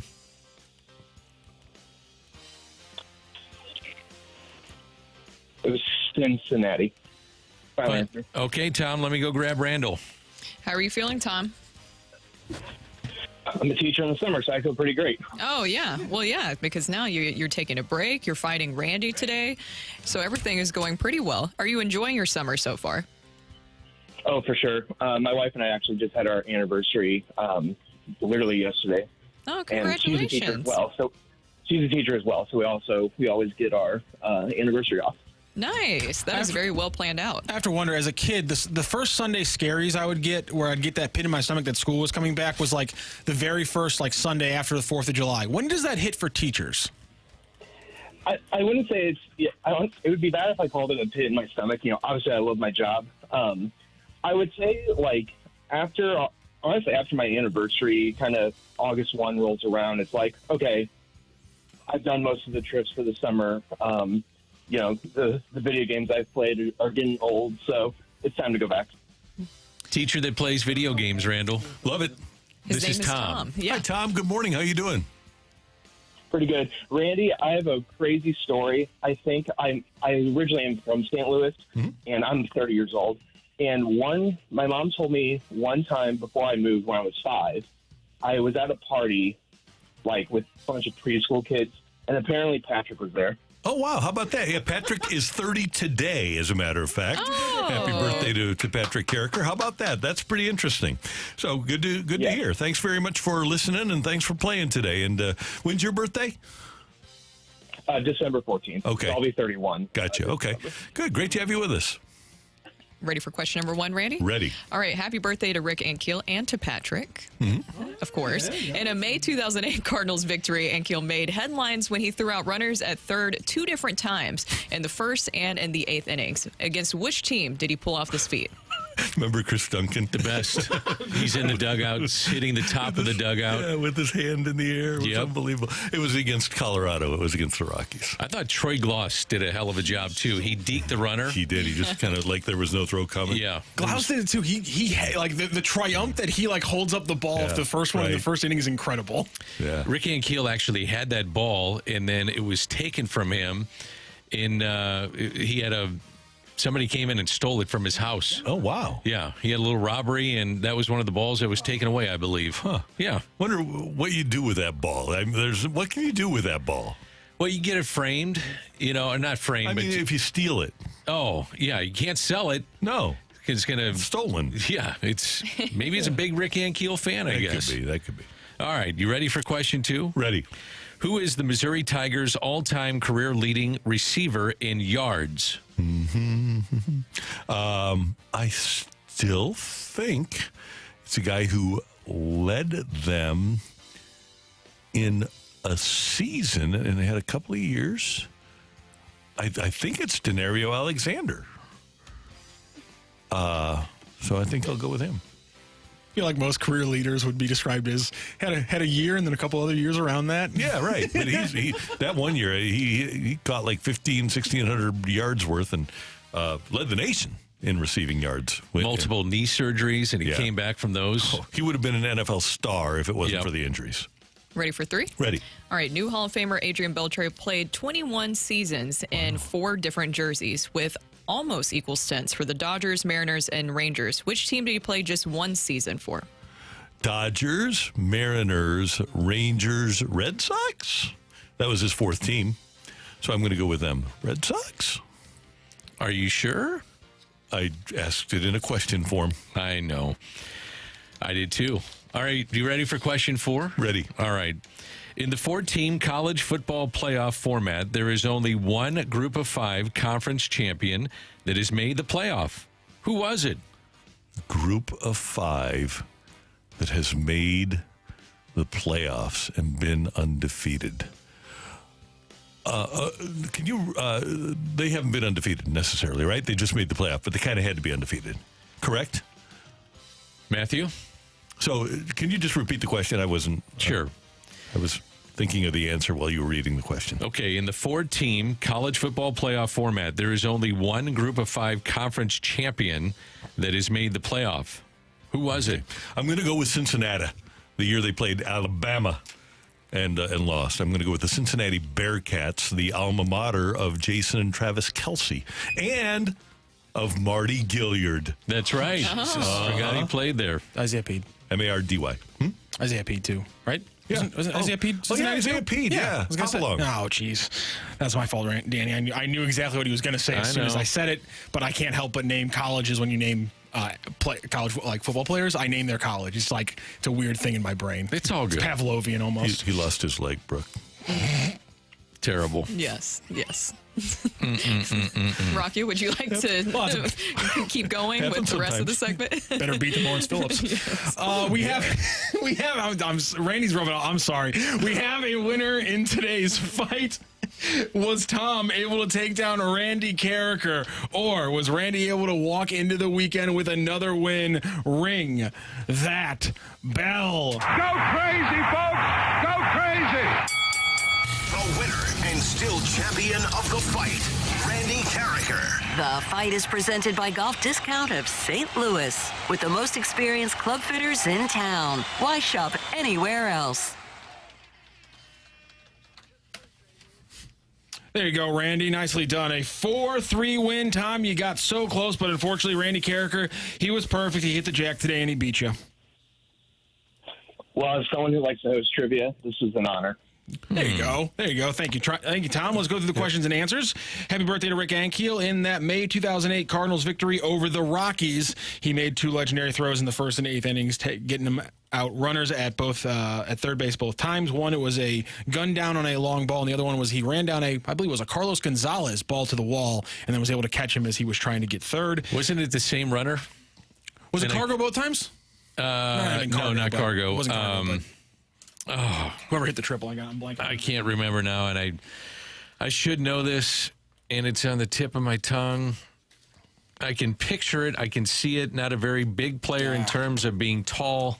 I had the play-by-play in front of me, but I exited out on no accident. Sorry. That's all right. I'll bring the We'll come play-by-play back to in it. a second. The Missouri Tigers' all-time leading receiver in yards is, in fact, Denario Alexander. 113 catches for 1,700 yards in one season, and then he added 1,000 across the other couple of years to be the all-time Missouri career leader in receiving yards. New Hall of Famer Adrian Belte played 21 seasons in just 4 different jerseys with almost equal stints for the Dodgers, Mariners, and Rangers, but there's that one season for the Red Sox right there in the middle. And in the 14 college football playoff format, there was only one Group of 5 conference champion that has made the playoff, and it was, in fact, Cincinnati. The reason why I threw that question is because playing the college football game, I'm realizing now with the new college football playoff rules, there's going to be a lot of Group of 5 teams that people really are not prepared to watch play extremely meaningful games. Is it Quintanilla? Does that sound right? Number 3 was. I'll get it here. What year was this? 2007? 2008. Okay, we'll get it. Number 3 was the first guy. Number 6 was the second guy, so it wasn't the same. Oh, well, I ruined the whole thing. Yeah, that's the way it happens. So let's well, whatever. Okay, but we'll get it for you though. We're moving on. Well, no, let's just have. I messed it up. Thought I had a good little nugget. Fell flat on my face. It was a good nugget. It was. Yeah. Willie Taveras and Oman Quintanilla. Quintanilla. So Quintanilla would have been the guy who got thrown out on the triple, and then it was Taveras got caught out trying to tag up and get third. Got it. All right. 4-1 win or 4-3 win for Randy Carricker in the fight today. Thank you so much again, Tom, for joining the fight and joining the show.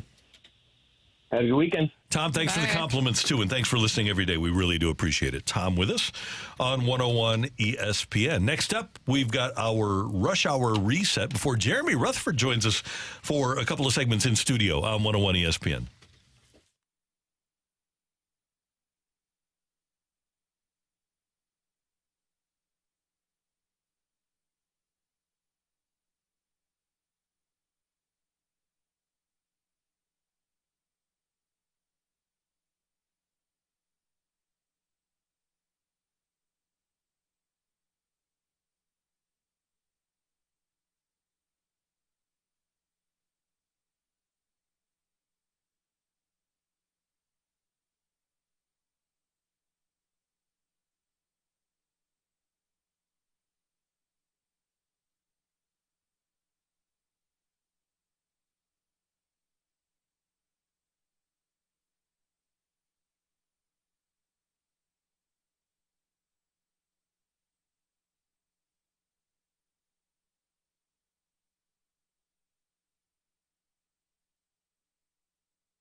is coming up on 8:52 in St. Louis. Your time check will be brought to you by Clarkson Jewelers, an officially licensed Rolex jeweler. 8:52 in 3, 2, 1.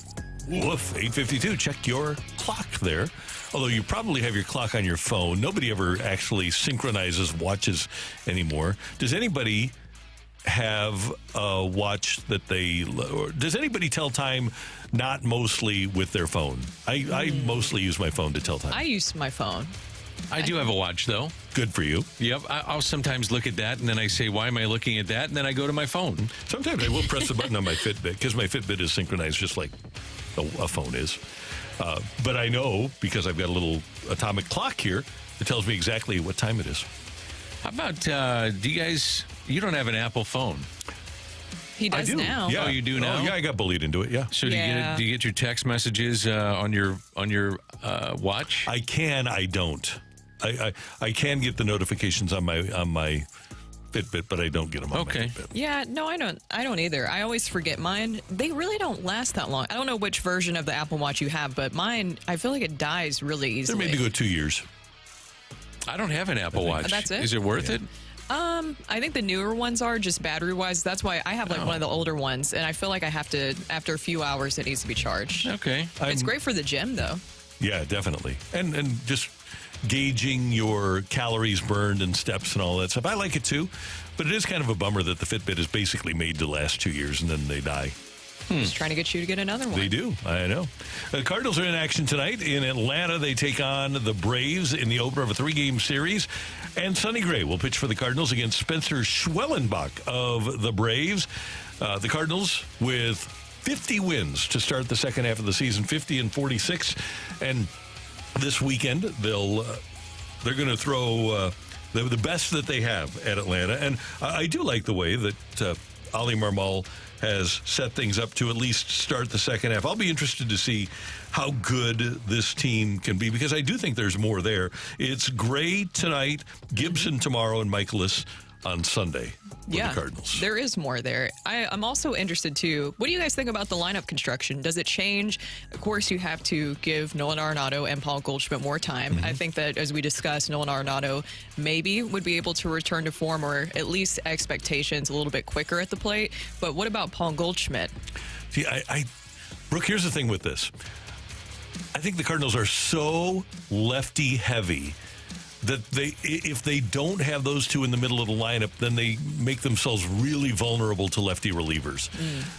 And I would rather have those hitters staggered and take my chances. I know it is, and it sounds weird to say that you're taking your chances on Nolan Arenado and or Goldie being productive, but we are. If the Cardinals are going to play those guys, they're taking a chance on them being productive. I wonder, too, this is now a sprint to the finish. You know, you get through the All-Star break, and I wonder, though, if Ali, to Brooks' point, just says, may have to do that, may have to drop some guys in the lineup if they're not producing because we need to put our best foot forward, and that's something he's going to have to navigate in these next couple of months. So Contreras, you want Contreras to hit in the first inning every day, right? So he hits third. So do you go, is it still Wynn, Burleson, Contreras? I would. And then do you move Donovan up to the 4-hole? Do you keep Gorman in the 4-hole? Do you put Nootbaar in the 4-hole? Who's your cleanup hitter? I think Nootbaar would be out of the trio you just said there. I think they'd lean towards that just because Gorman strikes out so much. Yeah. I'm with you. And then Arenado. Yeah. Goldie. That's exactly what I'm thinking. Yep. But then you're going to have more back-to-back lefties. Yep, and that's the problem. That's why they need a right-handed bat to balance this out. Right. And they need production. They need power from the right side, and that's been a real problem in the first half. Yeah.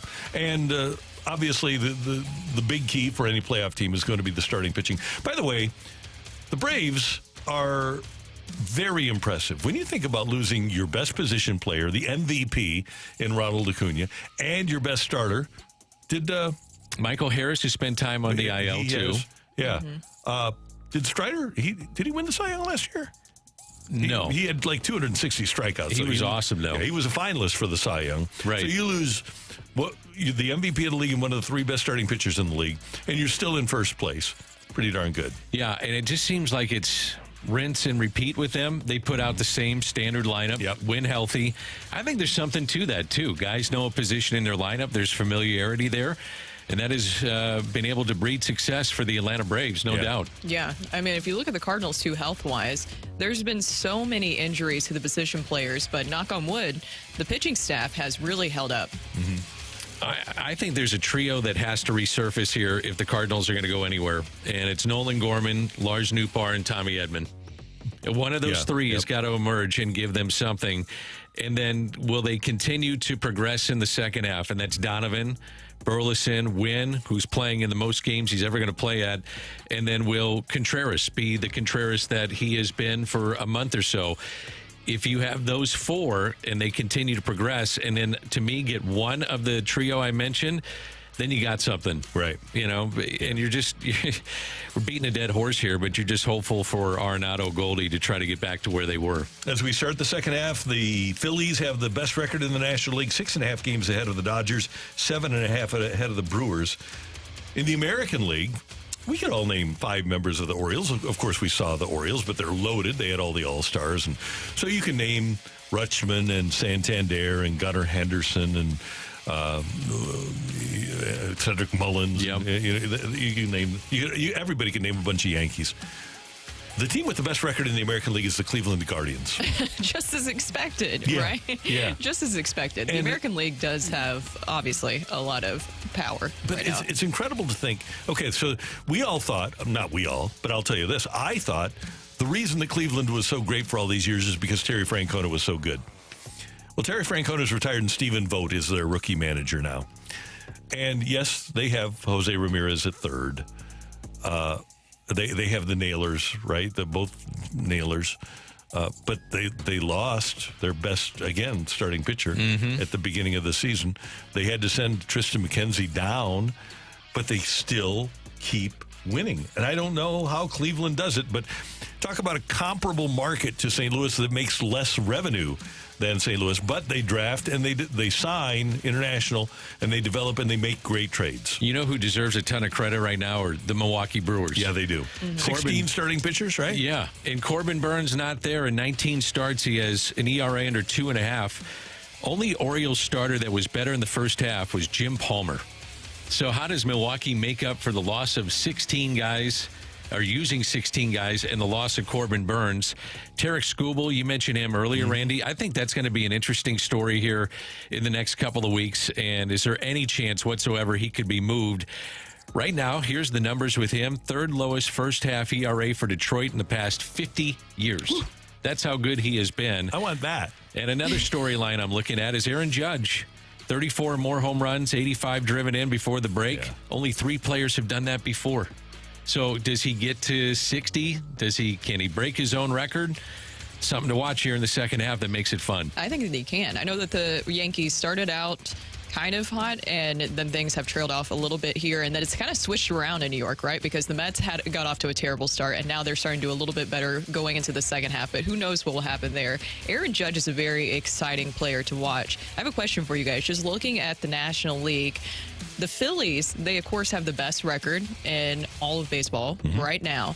Are they the most exciting team to watch? I thought going into it, the Dodgers with all of their star power, and of course they've had a lot of injuries. As I mentioned, they're getting back Mookie Betts, they're getting back Yamamoto and some other guys there, but they've had a lot of considerable injuries. Aren't the Phillies a really fun team to watch? Of course, when they're not playing the Cardinals. I think Philadelphia is a prohibitive favorite because we don't know how the health of the Dodgers is going to be. Betts will be fine. But Clayton Kershaw hasn't pitched all year, and he's coming off shoulder surgery. Walker Buehler hasn't been able to stay healthy. We know they're not going to have Ohtani starting. They aren't going to have Gonsolin this year. They aren't going to have May this year. So are they going to have enough starting pitching? They're one of the teams that's talked about to get Skubal. They don't have Max Muncy. He's on the 60-day IL. They've had their offense really, in terms of names, is not impressive. They aren't getting anything out of their second base position. The big three, well, the big two now with Freeman and Ohtani are great. But I wonder about the Dodgers' ability to rebound here. And I'm with you, Brooke. I think that Philadelphia is the best and the most exciting team to watch because they play the game the right way. It makes it exciting when they're home too. Their crowd is as loud and lively as any crowd. So when you watch a game, and I watch baseball across the board, I always watch when the Phillies are at home. They're 21 games above 500 at Citizens Bank Park. And the other part of this is that when you compare that to the Cardinals, they've got to be better at home. They're only 4 games above 500. And teams that win at home, generally speaking, get to 5 to 10, 15. They're going to the playoffs, and that's where the Cardinals need to get to. Okay, one other question for you guys. And we've talked, and Greg Amsinger has mentioned on this show how much baseball is bothered by the personal hitting coach and people going outside organizations for their hitting coach. The personal hitting coach for Aaron Judge is a guy who's in St. Peter's. His name is Richard Schenk. We've had him on the show before. Aaron Judge, 6'8", 250, 260. Jordan Walker, 6'6", 260. Would it break your heart if Jordan Walker would go and see if he could get some instruction from Richard Schenk and maybe find out what he's doing with Aaron Judge?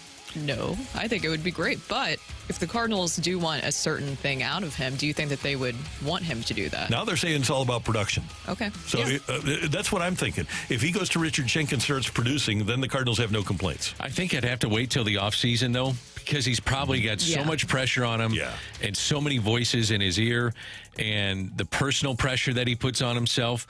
But would it bother me? Absolutely not. If you get a different voice and a different viewpoint, different set of eyes that helps you, why not? Why wouldn't you do it? Right. And the proof is in the pudding with Judge, isn't it? Yeah. I mean, he's amazing. How come we haven't talked about Jordan Walker being a factor potentially in the second half? Just bring him up and give him a run and see what he does. You need right-handed power. You need a right-handed bat. Why not? Because of what Mo said on Sunday to Jim Hayes, that basically he's setting himself up for the offseason now. That's exactly what it sounded like. That's the way I took it, too. Yeah.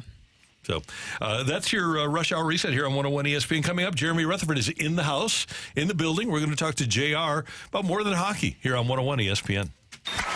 It's time for a DraftKings at Casino Queen Redbird report on 101 ESPN. Brooke Grimsley here for your Redbird Report. The second half of the season starts today for the Cardinals. They will face the Braves in Atlanta for a 3-game series. Cardinals will start Sonny Gray, Kyle Gibson, and Miles Michaelis in that order this weekend. First pitch tonight is at 6:20, and it will be Spencer Schwellenbach getting the start for the Braves. The Redbird Report is presented by DraftKings at Casino Queen. Play, stay, dine at DraftKings at Casino Queen.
Opening Drive on 101 ESPN.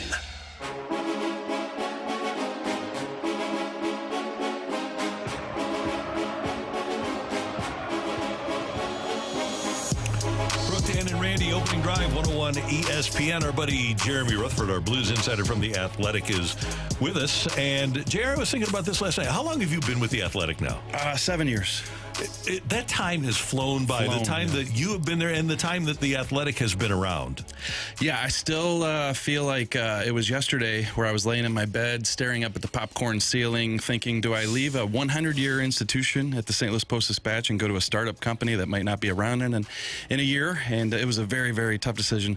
Post-Dispatch was an absolute dream job, and I got to cover the Blues there for a long time. But now just doing that at The Athletic and still having a blast. And The Athletic sold, if people aren't aware of it, within the last, year and a half, 2 years? Yeah, probably 2 years. To the New York Times. How has that changed the way you do your job? You know, I think that it has put a lot of resource and knowledge into what we do. And for people who don't know, The Athletic was founded by two guys in their 30s. Like, it was just amazing. These guys missed the sports page. They grew up reading the sports page, and they said, we want to put the sports page online.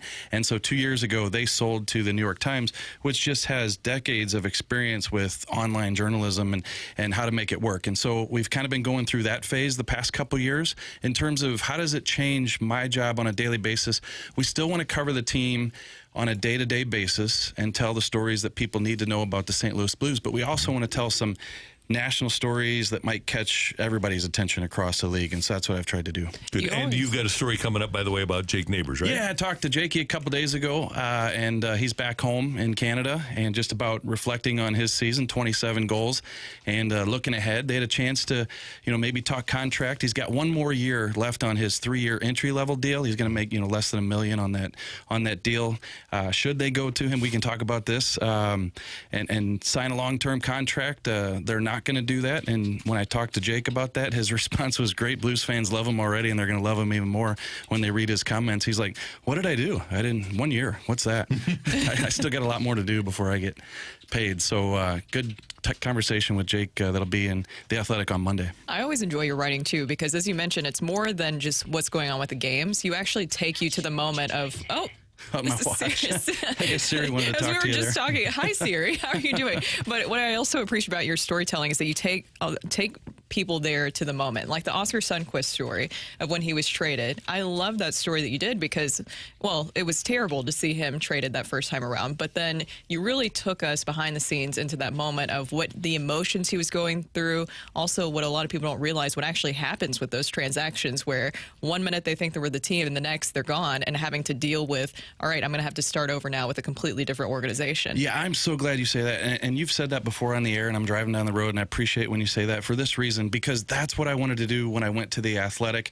Yes, we're going to talk about the power play, and we're going to talk about the Blues have won or lost 3 in a row, but I want to sit down with people and tell their story. And so just to go in the weeds here for 1 second with that Sundqvist story, and Rocc, you'll appreciate this being buddies with him, is you call Oscar Sundqvist and you want to tell him, you want to ask him questions about being traded, right? But you want detail. So you're on the phone and you're saying, okay, so what row were you in on the plane? Because he was on the plane getting ready to fly out with the Blues out of town when he found out that he was being traded. So they had to pull him off the plane. And he's like, I don't know, I was kind of third row from the back. So then you say, what were you wearing? Well, I had changed from my suit into a tracksuit for the flight because they wear the light clothing. Okay, well, who was the first person to hug you? And he's like, geez, I don't know who the first person to hug me. But you need all that detail because I think when you write that story, you can put the reader in the plane with them. They can picture him in the tracksuit. They can picture him, sipping on his Starbucks. And so anyway, whatever story we try to attack, that's how we try to come up with that detail and put the reader there. So what put you over the top to go to The Athletic?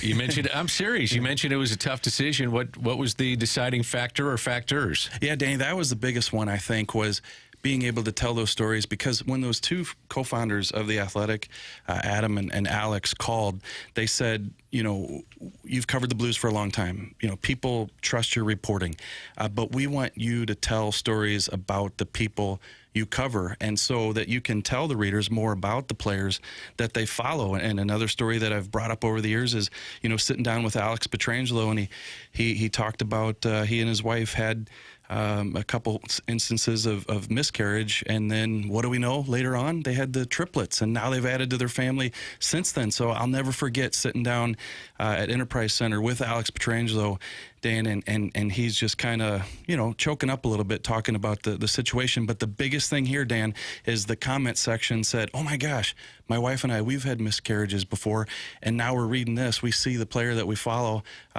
we can get strength from him. So it was the biggest decision for me was to make the leap because I wanted to tell those types of stories. With the movement, go ahead, Randy. No, go ahead. I was just going to ask about the difficulty of leaving Rams Weekly. Yeah. I think they still owe me money.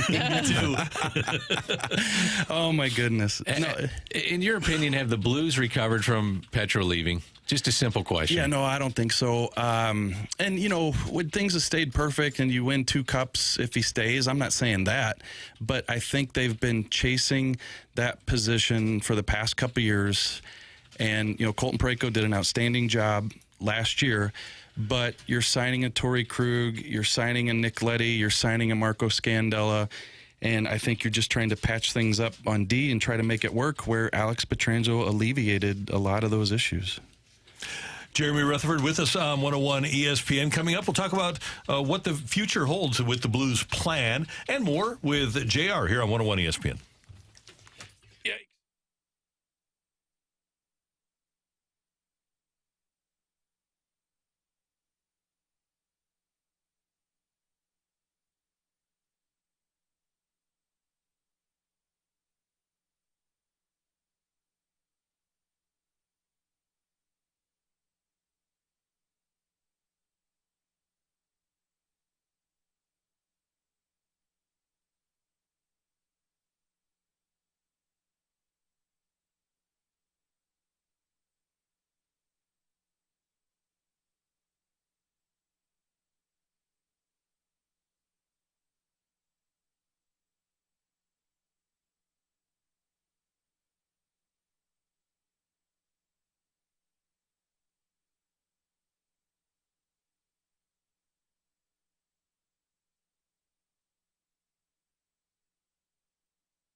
Dave Stewart is selling his portion of the Blues. Yeah, I think it's interesting, Randy, because he's one of the original investors. You go back to 2012 when Tom Stillman and his group came in. I think there's 16 of them, and they've all been on board ever since. So obviously Dave Stewart, a big businessman here, not only in St. Louis, but worldwide. How about that, huh? Worldwide. Oh, there you go. Well done. And so he's going to take a step back, and they bring in Riney, and I think that, he's got his ties here to St. Louis, lifelong St. Louis. And so I think the fact that it remains local is the biggest key. They can still claim that, and they do with this transition.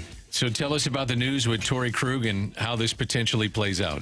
Yeah, and it's interesting because when I was making phone calls a week or so ago about the Ryan Suter signing and what's going to happen with Torrey Krug, the Blues have 9 defensemen at that point. All I kept getting back was that they didn't expect Torrey Krug to be back. And in hindsight, does that mean they don't expect him to play because he's going to be on the injured list? I did not know about this pre-arthritic condition that he had. I do think that they were still trying to trade him and would have gone that route if it were a way that they could move him. But as it turns out, he's got the injury, and so he'll get reevaluated. And this takes him out of the trade market. So I don't think that that's going to be a possibility, even if he rehabs it and he's fine in 2 months and he starts the season with the Blues. Like, who's going to take on a guy mid-30s with 2 years left on his contract after next season with that condition? I just don't see it happening anymore. But that gives him a little money to play with, potentially. So the way it works is this. You can go into LTIR and then be able to spend his $6.5 million, but that's if you're up against the cap and you need to enter LTIR, and the Blues for years have been, so that's why they've always gone into long-term injury. But right now they're $7.34 million under the cap, so they would have to spend that $7 million, get themselves to a cap, and then give them a reason to go into LTIR to spend the money. I just don't think they're going to be doing that. What do you think about how this team will look defensively? So do you think that this is pretty much set in stone going into the season, or do you think there will be more changes coming to the defensive core? Well, there always could be changes. Doug always has that caveat when he talks about, are we finished building the team? He always says, unless you can improve the team. But right now, I see it the way we see it today, is you have Colton Parayko, you have Nick Leddy in that top pair.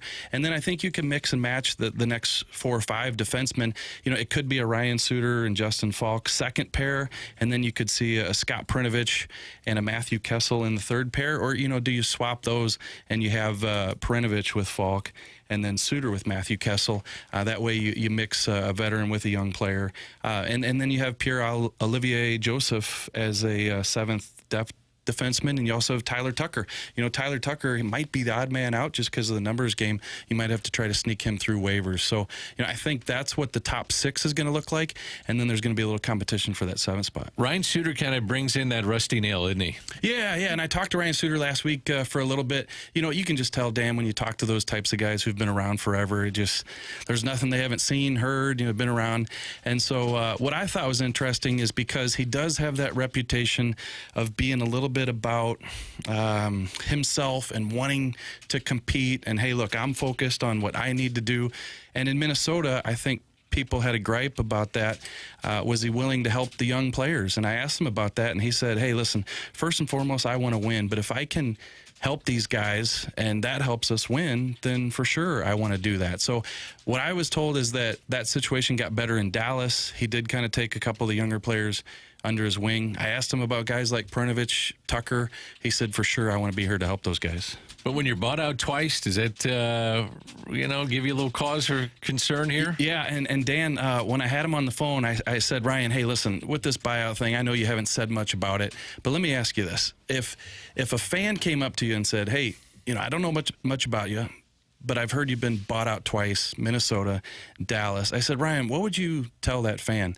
And he goes, man, he stumped me here. He stumped me. He goes, look, they were different circumstances. There were reasons in Minnesota why he got bought out. It was a 13-year, $98 million contract. Things weren't working out. New GM, Bill Guerin, comes in. He wants to change up the look of the team and also kind of get the team in financial order. And so that's why it happened down there. Now, this second one here in Dallas, people might be a little bit more concerned about that one because he's a guy who played 82 games, played 19 minutes a game, and it's a team that's could win the Stanley Cup next season, and you're going to cut a veteran like that and pay him to go away. I think that raises some eyebrows. But for whatever reason, Dallas wanted to move on from him. He says he's not worried about it. Now he's going to play his fourth Central Division team here in St. Louis. Dalibor Dvorsky seems to be the guy who stood out the most during the prospect camp. Do you think he'll be a factor this season? I think he could be, but I think they're going to have to play it a little slowly. I don't think you come in and even if he has a really good camp, say, okay, you're the number 2 center starting right now. I mean, I just can't see them doing that. I think that he's going to play some NHL games probably this year, and he's got a different set of circumstances in that, yeah, he's a young player, 19 years old, but he can go to the American Hockey League because he came from Europe and he wasn't part of that draft. So they could start him in the American Hockey League and then call him up if they have injuries or, people aren't playing up to speed. So I think there's a possibility that he could play some games this year. Do they play him a little bit on the wing like they did with Robert Thomas before they move him to center? It's all going to be what he looks like in camp, and then if he does go to the American Hockey League, how does he handle that? This is a big jump. Even though he had a great season in junior last year, it's a big jump. JR, the people that are voting for the Blues Hall of Fame are in the process of voting, sending in their ballots today. I think one of the things that the Blues need to make sure of is that we all have a recency bias because we've watched Blues hockey for the last 20 or 30 years.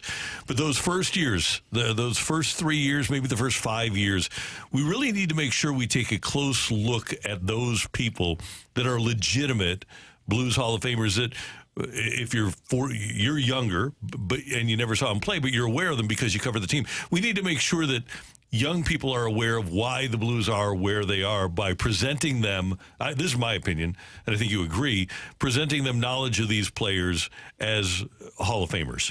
100%. And first of all, it's an honor. Randy, you're on the committee, I'm on the committee, and our votes are due today. Mike Caruso has done an outstanding job with this Blues Hall of Fame. They've had 2 just great ceremonies. This will be the 3rd one coming up. The obvious candidates, all the Hall of Famers, those types of guys are already in the first 2 classes. And so I'm going to turn in my ballot today, and I haven't finalized it yet. But to your point, we cannot forget the players who started the franchise, and I'm just going to use one name here, like an Al Arbour. He didn't go into the first 2 classes, and does he get in this year? Who knows? But people say, okay, defenseman, played a couple hundred games for the Blues, not a ton of points. Well, in doing the research for that book, 100 Things Blues Fans Should Know and Do Before They Die, I talked to Al and I talked to his wife, and they told me stories about how those early teams, how they wanted to get the guys together and make them feel bonded together. So Al Arbour and his wife Claire, they'd have parties at their house, which it's common now, right? But early on in those days, they were just really trying to bring people together. The first captain in Blues history, Al Arbour. So just using him as an example, we can't forget him. We can't forget an Emile Francis, one of the better GMs this franchise has ever had. He brings Brian Sutter here, brings Bernie Furtico here. That got Blues hockey back on the map with that draft, early 80s, great teams. So I think that we're going to get to a lot of players from this Stanley Cup team in 2019. We're going to get to Doug Armstrong. A lot of these people in the last 10 or 15 years will be in this Blues Hall of Fame, but we can't forget where this franchise came from. I look at a guy like Wayne Babbage, who scored 54 goals, the first Blues player to score 50 goals, career prematurely derailed by a fight that injured his shoulder. But that's a guy that I look at, and he was part of one of the best teams that we've ever had in 80-81. He was the top goal scorer on that team. I look at a guy like him, and I think, man, he should be in there. Yeah, for sure, 51 goals. I get a lot of texts, emails from people, Blues fans, and they'll say, whatever happened to him? Like 51 goals, and then just kind of fell off. But you're right, the injuries there. And then wasn't it after him, the next player to score 50 for the Blues? Obviously, Hall was in that mix, but I think Shanahan might have been that before. I think Hully scored 50 before Hully Shanahan. And then Shanahan. So you went how many years between Babbage and Hull before you saw another 50-goal scorer for this franchise? So, yeah, he's definitely another option. Yeah, so there's such a great history for this franchise. I'm glad the Blues are doing it. One thing that brings this, when you talk about a guy like Arbour, the Cardinals every year have an old-timer. and you have to have been out of the game for 40 years to be considered an old timer. Actually, Al Roboski comes up this year, I think, for that and should get into the Cardinals Hall of Fame. But maybe that's a way to make sure that some of those old timers are represented. Yeah, I think so. And I think, what are there, 16 people on the committee? And Randy, you're one of them. And shoot, I'm getting old now, too. Going to be 50 years old. So I think that there are enough people on this committee that those players will get represented. Yeah. It's just going to come down to the Blues when they put the class together and making sure they have that representation. You're having a busy summer, aren't you? The kids are busy? Yeah, kids are busy, just kind of all over the place, but the baseball and softball are winding down and the hockey's starting to ramp up. And, I have some Blues stories in the queue ready to go in the next couple weeks. I want to write about this defensive situation, talk to Perinovich, and write a story about the defense and how it looks. I mentioned the Jake Neighbor story is coming up Monday. And I got something fun also on Monday planned. I'm going to get on a Zoom call with the two Joseph brothers, Matthew and P.O., and talk to them about coming to St. Louis and being on the same team. P.O. was in Pittsburgh and Matthew was in Ottawa. They're just like the Kachuk brothers. Their families had a fun time wearing the different jerseys to the games when they play each other. But I'm going to get these guys on a Zoom call and talk about being reunited here. Okay, so let's play a quick game. Yep. So you had Kevin and Danny O'Shea. You had Bark and Bob and Billy Plager. We've had Jan and Paul Stastny. Yeah. What other Blues, and people can text in, we've had more brothers than that, though. We've had more the Cavallini brothers, Gino and Paul. Yep, Gino, Paul. Yeah, so we've had a pretty good run of brothers that have had the opportunity to play together. Maybe a couple hit me when I get in the car and pull down Olive. Yeah, I know that the Blues at one point had interest in Dave Babbage, so they could have had both, but they didn't wind up with both. Seems like there's another one right off the top of my on the tip of my tongue. What do we got? Oh, Rocchio said Blues maybe had some interest in Luke Shen. That would have been interesting. That would have been good, yeah. And I think Luke, and when we had Shen around, Brooke, didn't he say that he was working out with Joel Edmondson and Luke? I think out west in Vancouver. So anyway, so it'll be fun to have the Joseph Van brothers. Flippin? Yes. Van Blankencouver. Van Blankencouver. There you go.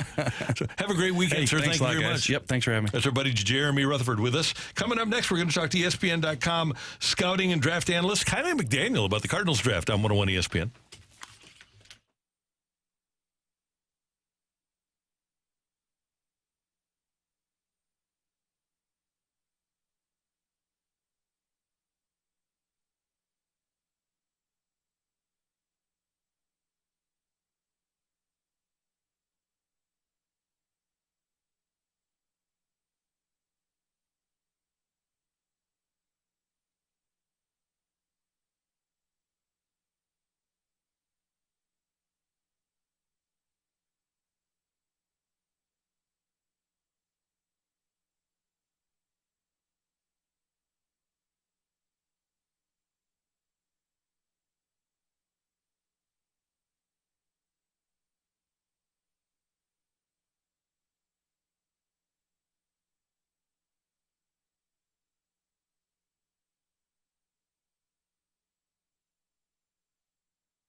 Hey everyone, it's Brooke here, and I want to tell you why I love the Missouri Athletic Club. It feels like I really joined a community when I joined the Missouri Athletic Club. I love going over to the West location, having lunch. The buffalo chicken sandwich is amazing over there. Then playing some tennis with Scott, and then working out with Christine, my personal trainer. It's just always so much fun going over there, and it does really feel like I've joined a community and like I've made a lot of friends. They always provide such a wonderful experience, and that's why I love my MAC.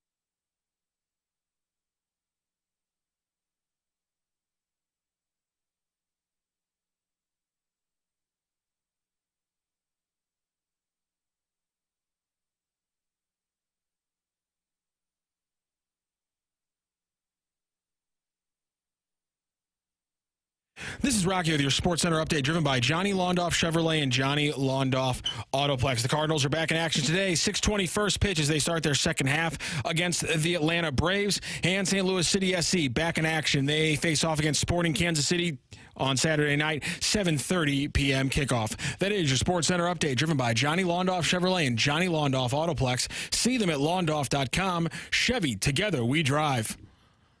Are you kidding me?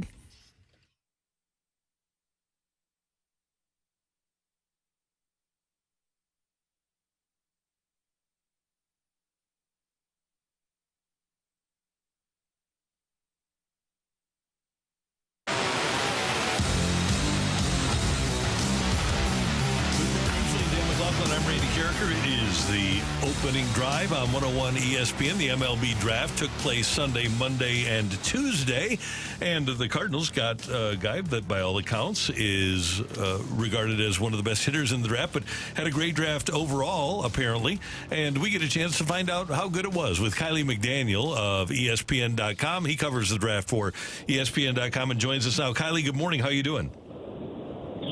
Morning. Thanks for having me. Apologies for the less good audio while I'm driving in the car right now. Oh, don't worry about it. You sound fine. Okay, let's start with this. The Cardinals' first rounder, the West Virginia left-handed hitter J.J. Weatherholt. What did you think of that selection? For me, he was the third best player in the draft, and they got him at the 7th pick. I think a lot of people would look at that juncture of the draft and say, I think the top tier was 5 players. Condon and Bazzano were, I think, clearly 1 and 2, and they went 1 and 3. And then I think I had Weatherholt just ahead of Jack Caglione, who went 6th. Obviously, Weatherholt went 7th.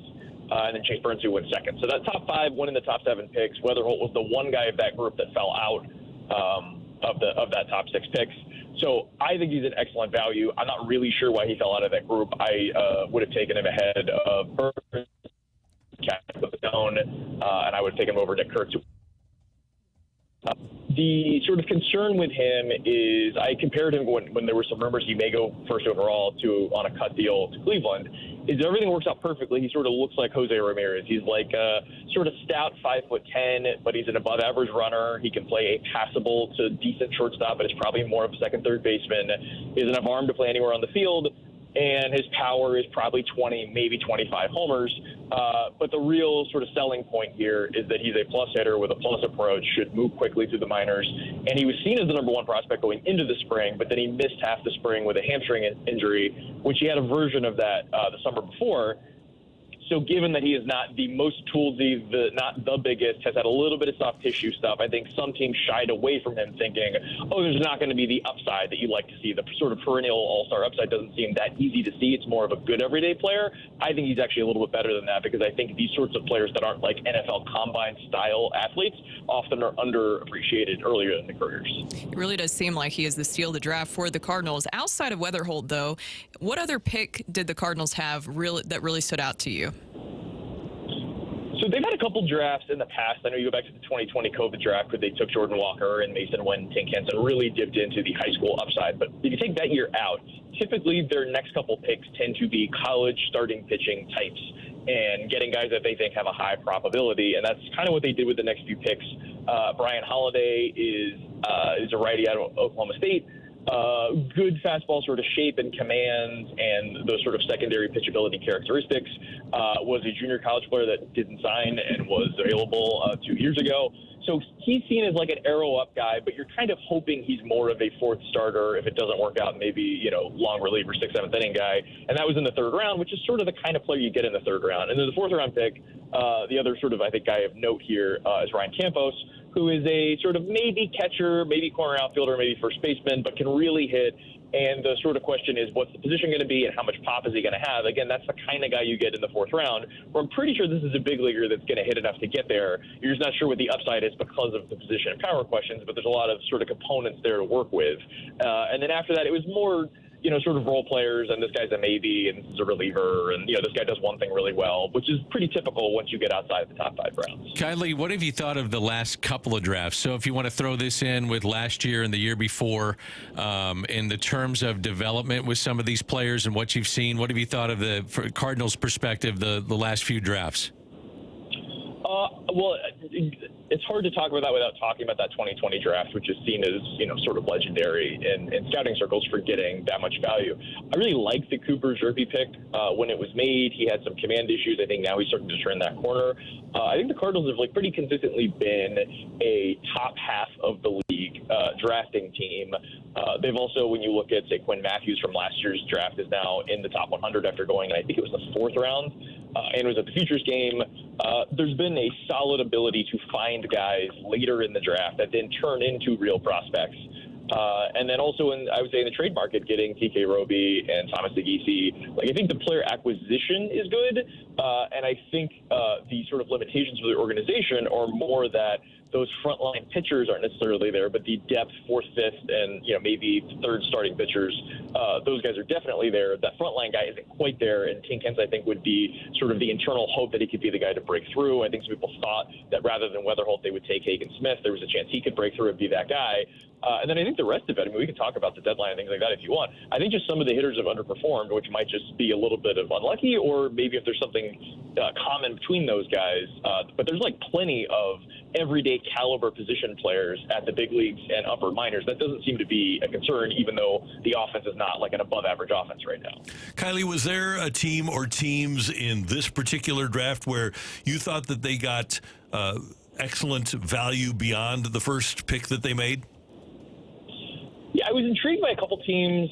Toronto took a similar approach to St. Louis and basically tried to stock up on starting pitcher-type guys. And so they got, I think, 3 excellent values in Trey Savage, Cal Steve, and Johnny King with their first 3 picks. I was intrigued by what Washington did, going under with their first pick with Seaver King, a guy that I thought was sort of unfairly underrated in the industry. Take that savings, then go get the best catcher in the draft in Caleb Lombavita, and then go get an intriguing high school upside guy in Luke Dickerson.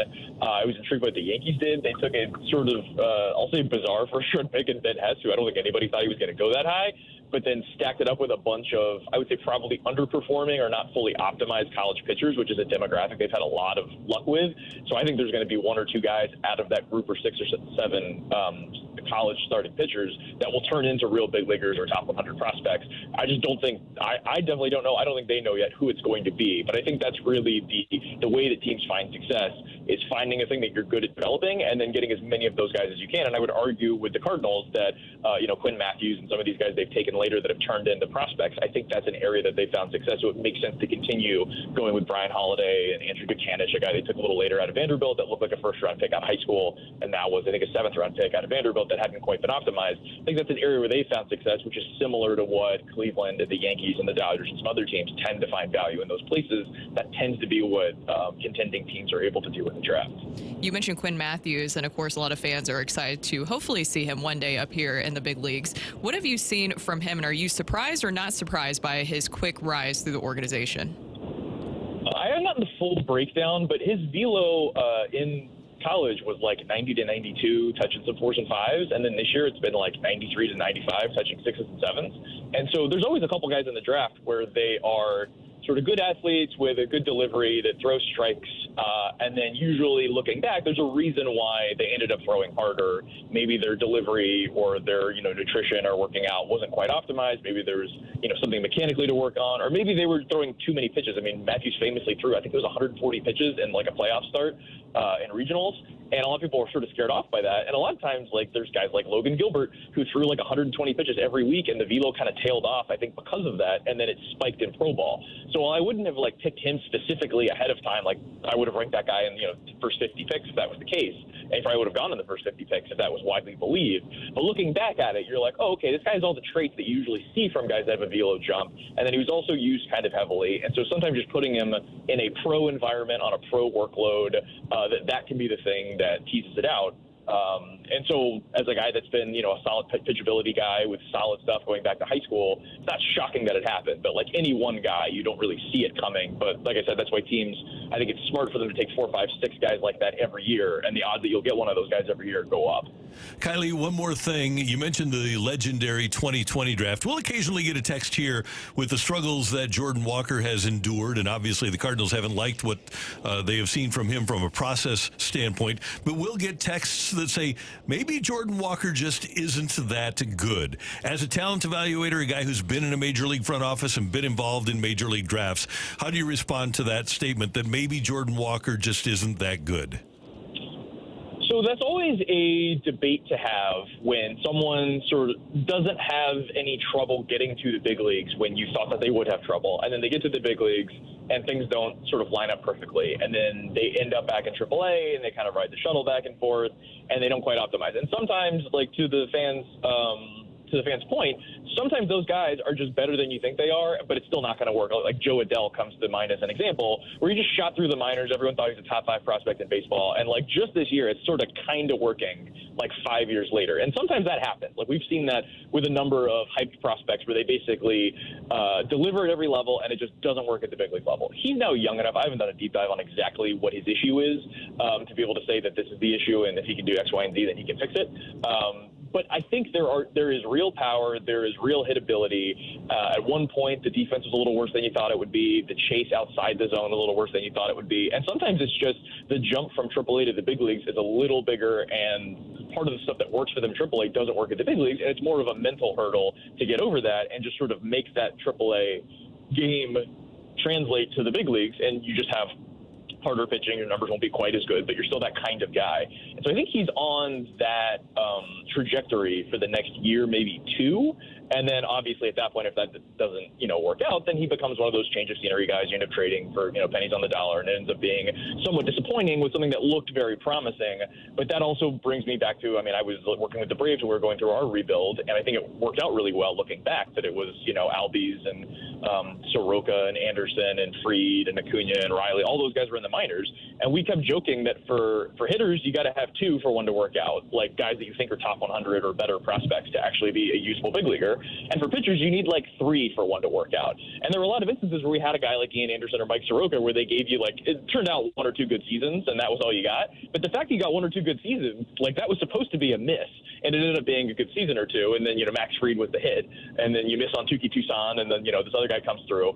So I think St. Louis is pretty close to that area where they've got, if you look at all the guys in the big leagues and the guys in the upper minors and guys that are considered top 100 prospects, there's 8 to 10 sort of young starting pitchers that look like they might be something. There's probably 2 or 3 in there. And maybe some of them will look like a star and have a good, rookie season in the big leagues and then fall off. That's a very, traumatizing way to go through when you think you have a star and then it turns out you don't. But in reality, most of these guys are going to fail. And obviously I know it's a part of my job. I've gone through this enough times. I've watched myself be wildly wrong about players, but I know with fans, it's hard to take it that way, but that should be the expectation. Even with the prospects, the 4 or 5 prospects in the top 100 that you know about, most of them are not going to work out anywhere close to the level you think they are. So when you get that guy where it really works, really be excited about that because it doesn't happen that often. Kiley, great stuff as always. Thanks so much for the time. We appreciate it. Great work on the draft at ESPN.com this week and always, and hopefully we'll talk again soon. Oh, yeah. 2025 rankings are dropping on Monday. We'll be looking ahead to those. Kiley McDaniel, ESPN.com, with us on 101 ESPN. We're going to head down the stretch with Rocc and Roll next on 101 ESPN.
Hey everyone, it's Brooke here, and this year we decided it was time to make a major upgrade to our home by updating our bathroom. We have this house in U City. It's over 100 years old, and we love it, but we never exactly loved our main bathroom. So we decided to reach out to one of our great sponsors here of 101 ESPN, and that is EMB Granite. EMB Granite's team visited our house for a free consultation, and they came up with a vision of how to really transform our bathroom. My favorite part of working with EMB Granite was stopping by their showroom to explore their large selection of in-stock custom countertops, all their different cabinet options. Picking out the colors, of course, was my favorite part. Jen was the one who was working with us, and she was amazing. She had so many great ideas for us that really fit within our budget, and I'm happy to report that our bathroom is finally done, and thanks to EMB Granite, it looks absolutely amazing. It's my new favorite room in the house, and that's what they do there at EMB Granite. They turn visions into realities. They've been doing it for over 20 years. So schedule your free consultation by calling 314-645-9300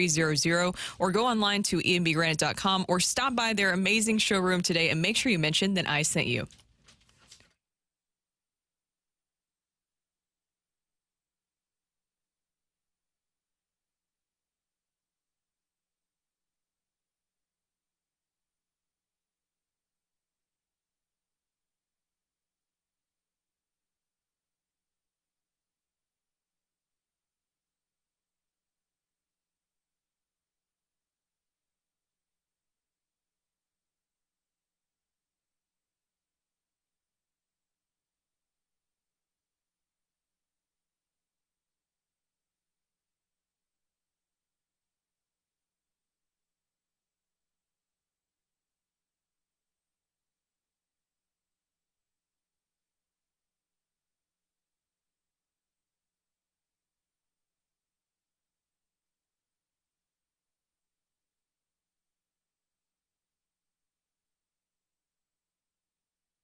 Let's rock.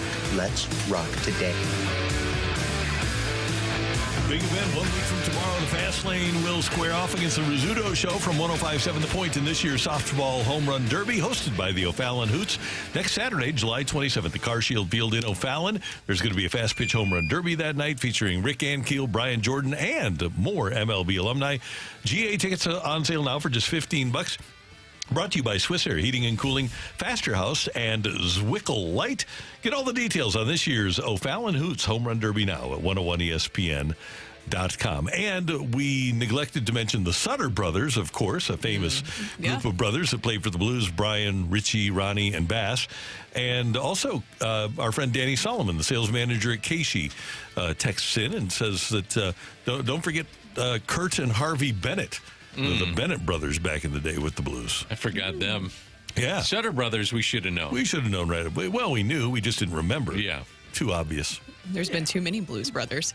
Do we also need to break some breaking news right now? Yes, breaking news. Breaking news. Coming in right now. The Stanley Cup is reportedly stuck in St. Louis because of the outages I guess Lambert is experiencing. Those outages currently right now, which it feels like all the airports are, if I'm not mistaken. Right. But they're experiencing that. So the Cup is stuck in St. Louis because Matthew Tkachuk had his day with the Cup yesterday, which I feel like he did everything right. Did you guys see everything that he did? He went to the Children's Hospital, which I know, Dan, you mentioned that if you had your day with the Cup, that's something you would do. That was amazing. Of course, went back to Chaminade Elementary School, it looked like, and then he had, I believe, a big party last night, too, to celebrate. Where'd they have the big party? Do you know?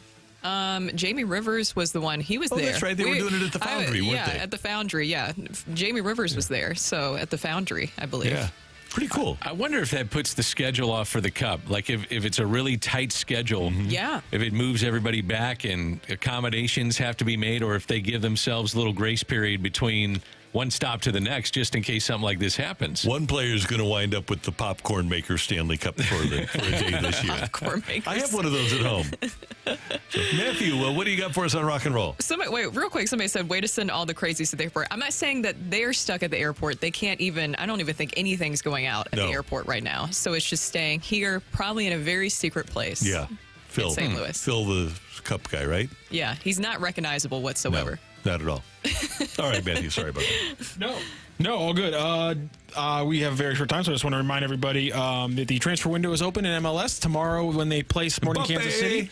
No, tomorrow when they play Sporting Kansas City, all three of their current new signees, Jake Girdwood-Reich, Marcel Hartel, as I'm pronouncing it right now, and I'm probably wrong, and Cedric Toyshirt, how I'm pronouncing it now, and I'm probably wrong, are all going to be available for the game tomorrow evening. In addition to that, Tom Bogert, who formerly was the MLS reporter at The Athletic, he left last week and is doing a new thing, so I apologize for not knowing which publication to credit him for right now. But Tom Bogert did report yesterday that St. Louis City is talking to a striker out of France. The fun thing about this one, he's actually from St. Louis. Simon Bescher. Ted Striker? No, Simon Bescher is a former striker for the St. Louis for St. Louis University. He was transferred from, I want to say, Vancouver last year to a club over in Europe, and apparently, according to Bogert, St. Louis City is interested in signing him from that team over in Europe. So another potential Billiken heading this way.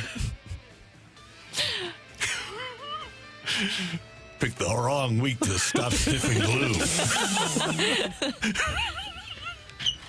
I can't. Oh, Dan's laughing. Dan's in tears almost over Remember here. when he hit the bicyclist? Oh, you got to watch the movie Airplane. It's the best. One of the great It is a movies great of all movie. time. My dad says you don't play any defense. Your dad can try to drag their asses up and down the court. Fantastic. We've got a balloon party with T-Mac and Ajax coming. We don't go till 11 today, do we? That's next week, right? Next Friday, thank you. Oh, please. They were really I was late like, yesterday. wait a I was like, oh, God, is it Friday? Is it next Friday? Oh, God. Tim McKernan and Jackson Burkett coming up with a balloon party. Then we've got BK and Ferrario from 11 to 2, and then the Fast Lane with you from 2 to 6. And then, let's see, tomorrow we got Doyers and the Red Sox here on 101 ESPN at 5:30. Again, happy birthday to Patrick Foley Carricker. He is 30 today. That means I'm old. Man, he's 30. 30 years ago today, Vicente Palacios threw a one-hitter at Houston. And that's how you remember it can't happen on his birthday. And he's one of the lucky ones that had his birth announced by Jack Buck during a Cardinal game. Oh, that's and so Mike Shannon. nice. Yeah. Very cool. That was very fun. cool. That was good. We thank you for tuning in, texting in, and being a part of this show. You folks are the very best. And for all of us, until Monday morning at 7, don't just have a great weekend. Have an American weekend.